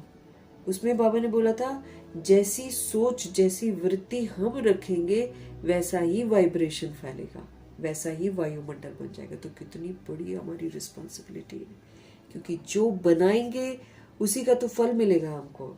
अच्छा बनाएंगे तो अच्छा फल, बुरा बनाएंगे तो बुरा फल। तो जो सोल अपने को आधार मूर्त समझती है कि जैसा कर्म हम करेंगे हमको देखकर दूसरे करेंगे, या फिर अब तक भी ऐसा ही हुआ है कि जो मैंने किया वो दूसरों ने किया, जो अपने आप को ऐसा आधार मूर्त समझ कर चलते हैं वही फिर दूसरों का उद्धार करते हैं, दूसरों का भला समझते हैं।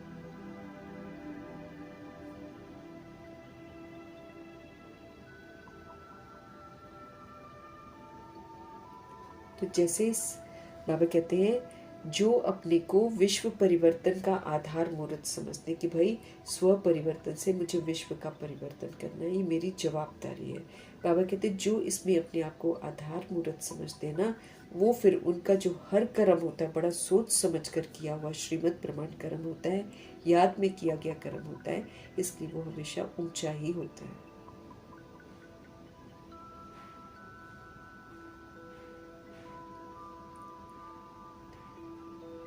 उनका हर कर्म ऊंचा होता है। और वृत्ति दृष्टि में जब सर्व के कल्याण की भावना रहती है ना, तो हर कर्म श्रेष्ठ हो जाता है। बाबा कहते हैं जो अपने को विश्व परिवर्तन का आधार मूर्त समझता है कि मुझे स्व परिवर्तन कर विश्व परिवर्तन करना है, उनका फिर हर कर्म ही बड़ा ऊंचा होता है। और वृत्ति भी और दृष्टि भी उनकी सबके प्रति कल्याणकारी की भावना वाली होती है। और हर कर्म फिर उनका श्रेष्ठ हो जाता है। ऐसे श्रेष्ठ कर्म ही यादगार बनते हैं। तो जब हम श्रेष्ठ कर्म करेंगे तब जाकर यादगार बनेंगे। तो याद में रहकर कर्म करना है, जैसे ब्रह्मा जी करते थे, जैसे साकार बाप ने अपना हर कर्म यादगार बनाया, ऐसे आप सभी का हर कर्म यादगार तब बनेगा जब हम अपने को आधार मूर्त समझेंगे और उद्धार मूर्त समझेंगे कि मैं आधार हूं और मुझे उद्धार करना है।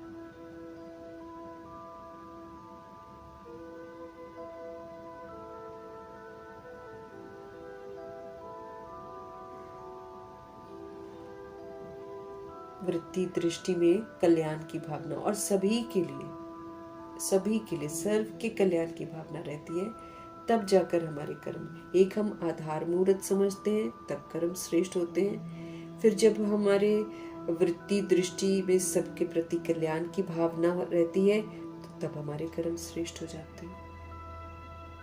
ऐसे बाबा कहते हैं श्रेष्ठ कर्म जो करता है श्रीमद् प्रमाण, उसी का तो यादगार बनता है। स्लोगन है प्रभु जी का, सत्यता की शक्ति को धारण करने के लिए सहनशील बनो। सत्यता की पावर है ना, जो सत्य है, सत्य को स्वीकार करना ना, आत्मा है, परमात्मा के बच्चे, सत्यता है ना, तो सत्यता में ही ताकत है। लेकिन सत्यता जो है, बाबा कहते हैं उसकी जो ताकत है ना, उसको हम धारण तब करते हैं, बाबा कहते हैं जब हम सहनशील बनते हैं। इसलिए बाबा कहते हैं सहनशील बनो। सत्यता की शक्ति क्या है? शांत रहना, संतुष्ट रहना, है ना, और आत्मिक स्मृति में रहना, भाई भाई की वृत्ति में रहना, आनंदित रहना, शक्तिशाली रहना, आनंद स्वरूप रहना, जितना दैवी गुण यूज, जो भी सत्य अनादि आदि जो भी विशेषता है, सारी सत्यता की पावर है। तो सत्यता की शक्ति को धारण करने के लिए क्या करना पड़ेगा? सहनशील बनना पड़ेगा। क्योंकि जैसे बाबा अपशब्द सुनते थे, अपशब्द लोग बोलते थे, गालियां देते थे ना, तो बाबा ने किसका सहयोग दिया? सहनशीलता का सहयोग दिया। सहनशीलता का सहयोग देते देते उन्होंने सत्यता की शक्ति को प्रत्यक्ष किया। तो सत्यता, हम हमेशा सच बोले, सच सोचे, सच बोलकर सारा कुछ करें।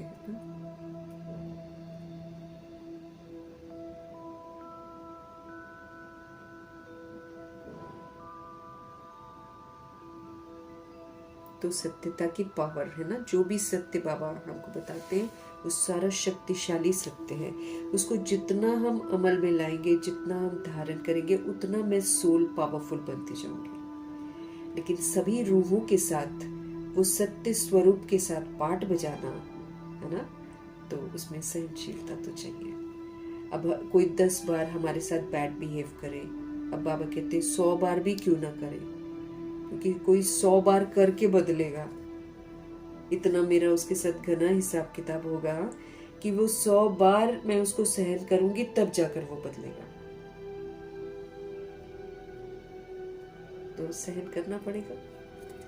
सहनशील मतलब आत्मिक नॉलेज के साथ आत्मिक दृष्टि से देखते हुए, आत्मा भाई का भला सोचते हुए सहन करना। उसमें आत्मिक प्रसन्नता रहती है। उसमें ऐसा नहीं लगता कि हम सहन कर रहे हैं, उसमें ऐसा लगता है कि हम अपना भी तो दूसरे का भी भला कर रहे हैं। तो अगर मैं आत्मा सत्यता की ताकत को इस कलयुग में धारण करना चाहती हूँ तो मुझे सहनशील तो बनना ही पड़ेगा। कोई कैसा भी व्यवहार करे, मुझे सतोगुणी सतयुगी व्यवहार करना पड़ेगा। तो सहन तो करेंगे ना फिर हम।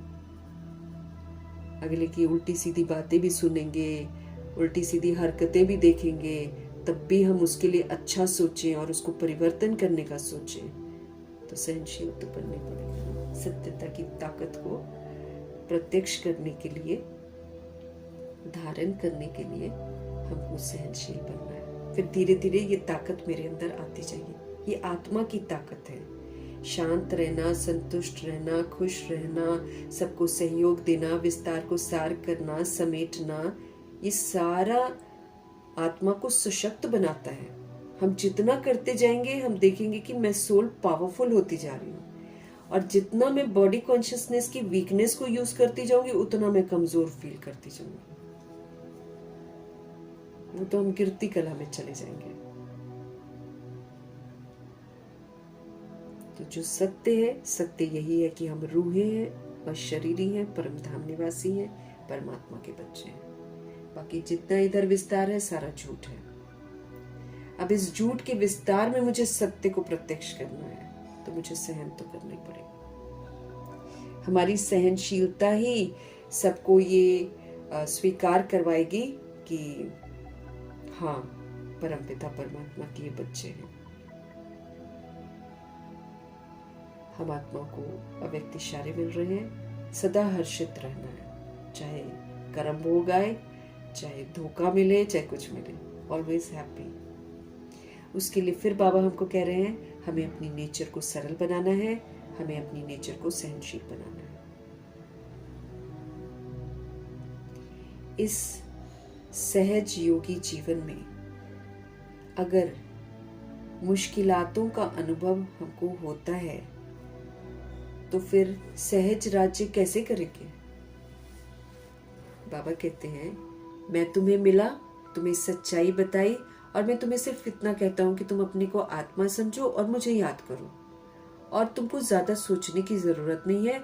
मैं तुमको श्रीमत दे रहा हूं, तुम श्रीमत पर चलो, याद में रहकर तुम श्रीमत पर चलो। सहज योगी जीवन। बाबा मेरे को ये तो नहीं बोल रहा है तीर्थों पर जाओ, बाबा मुझे ये तो नहीं बोल रहा है इतने का तुम मुझे प्रसाद चढ़ाओ, बाबा मुझे ये तो नहीं बोल रहा है कि तुम मंत्र पढ़ो, बाबा मुझे ये तो नहीं बोल रहा कि हवन करो, कुछ नहीं बोल रहे हैं। बाबा सिर्फ मुझे ये बोल रहे हैं, अपने को तुम आत्मा समझो, मुझे याद करो और मेरी श्रीमत पर चलो। तो अगर हम ऐसा करेंगे तो हमारा जीवन कैसे हो जाएगा? सहज योगी। योग लगाना नहीं पड़ेगा, योग लगा रहेगा। बाबा कहते हैं, इस सहज योगी जीवन में अगर मुश्किलातों का अनुभव होता है आपको, तो फिर आप सहज राज्य कैसे करेंगे? यहाँ के संस्कार ही तो वहां पर लेकर जाएंगे ना।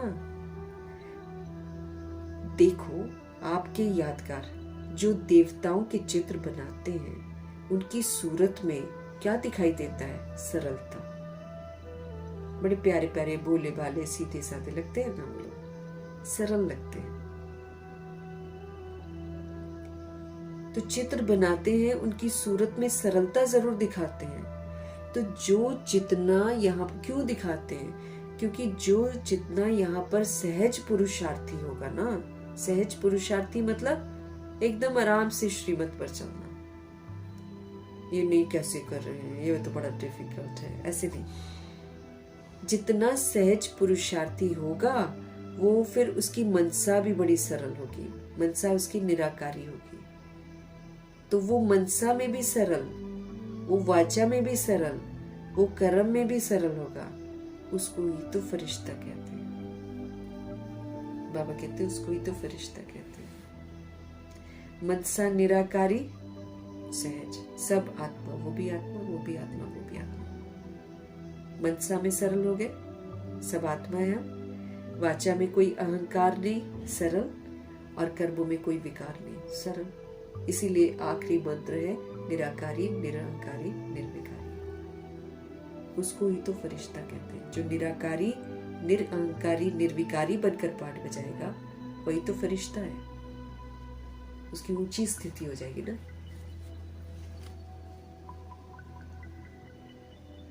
बाबा कहते हैं ये सहज योगी जीवन है। मैं तुम्हें एकदम सहज करके हर बात बताता हूँ। क्या कहता हूँ मैं तुम्हें तो ये भी नहीं बोलता हूँ कि तुम एक जगह हट में बैठो। मैं तो तुम्हें ये बोलता हूँ कि तुम चलते फिरते अपने को आत्मा समझो। सत्य, बाबा कहते सत्य हल्का होता है, झूठ भारी है। हम ये हैं, हम वो हैं, हमारा खानदान ये है, वो है, कितना कॉम्प्लिकेटिंग है। यहाँ क्या है, आत्मा हूं और मेरा सर्व संबंधी परमात्मा है, बात ही खत्म। और ये ऐसा सर्व संबंधी है जो दुनिया वाले संबंधों की तरह न दुख देगा न धोखा देगा, हमेशा प्यार ही प्यार करेगा। तो सहज योगी जीवन है बाबा कहते हैं। तो इस सहज योगी जीवन में भी बाबा कहते हैं अगर तुम मुश्किल अनुभव करते हो तो फिर तुम सहज राज्य कहां से कर पाओगे।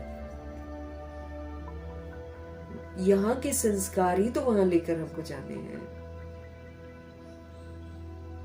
देखो बाबा कहते हैं आपके यादगार चित्र जो देवताओं के बनाते हैं उनमें उनकी सूरत में सरलता दिखा, भोला भालापन, सीधा साधापन दिखता है उनके फेस पर, इतने इनोसेंट दिखते हैं, जबकि वो जड़ मूर्तियां हैं। लेकिन देवकुल की आत्माएं ऐसी बनी थी संगम युग में, इसलिए उनकी मूर्तियां ऐसे बनती, कुदरती बनती हैं उनकी मूर्तियां इतनी सुंदर।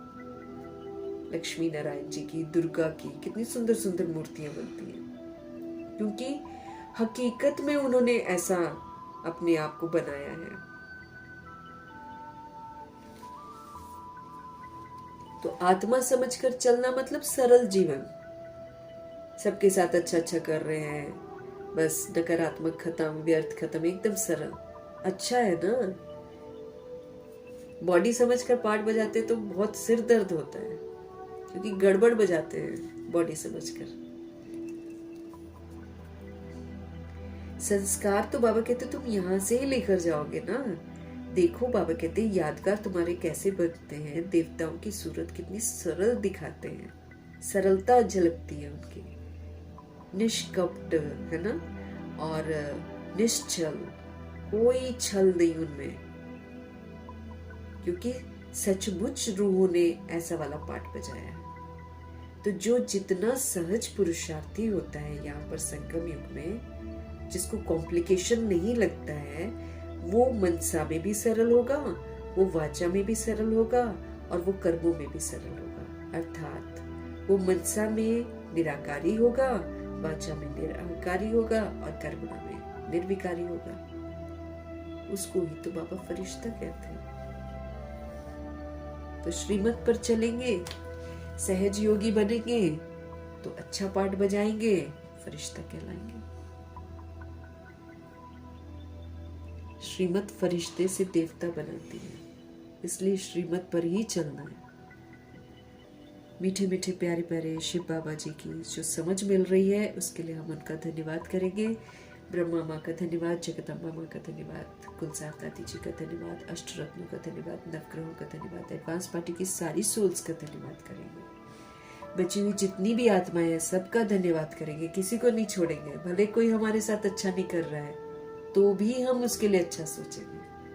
इसलिए ब्राह्मणों के लिए भी दुआएं देनी है, बहुत जरूरी है। मतलब 2500 वर्ष की राजधानी में आने वाली जितनी भी रूहें हैं, भले वो क्षत्रिय है, प्रजा है, कुछ भी है, सबके लिए शुभ भावना, शुभकामना रखनी है। तो इसलिए बची हुई सारी रूहों का धन्यवाद। ऐसे भी कहते हैं कि जब अचानक आपका मन खराब होना शुरू हो ना लगे, बेचैनी हो रही है, कुछ भी अच्छा नहीं लग रहा है, तो उस समय कहीं ना कहीं से नेगेटिव एनर्जीज आ रही है, तो कहते हैं तुरंत बोलो thank you universe, thank you Shiv Baba, and thank you to all the souls of the world. तुरंत कहते हैं आपको राहत फील होगी। हर आत्मा का धन्यवाद किसी से कोई शिकवा, किसी से कोई शिकायत नहीं, तभी परफेक्ट बनेगी ना।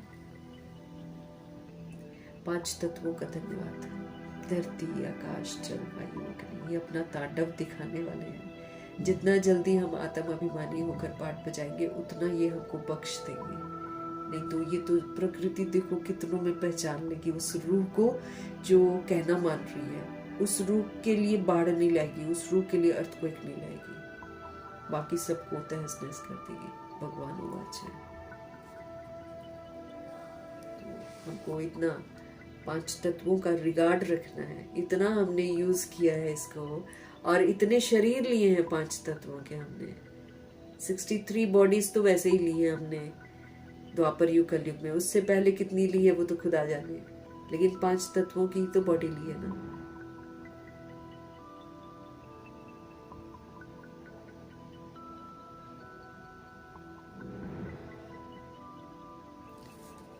तो 5 तत्वों का धन्यवाद, ड्रामा का धन्यवाद, प्रकृति का धन्यवाद। रहम कर रहे हैं ये लोग हम लोग पर कि सुधर जाओ।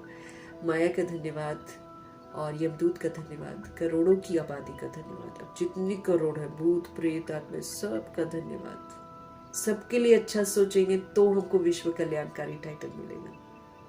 तो वो हमको विश्व कल्याणकारी बना रहे हैं ना, इसलिए सबका धन्यवाद।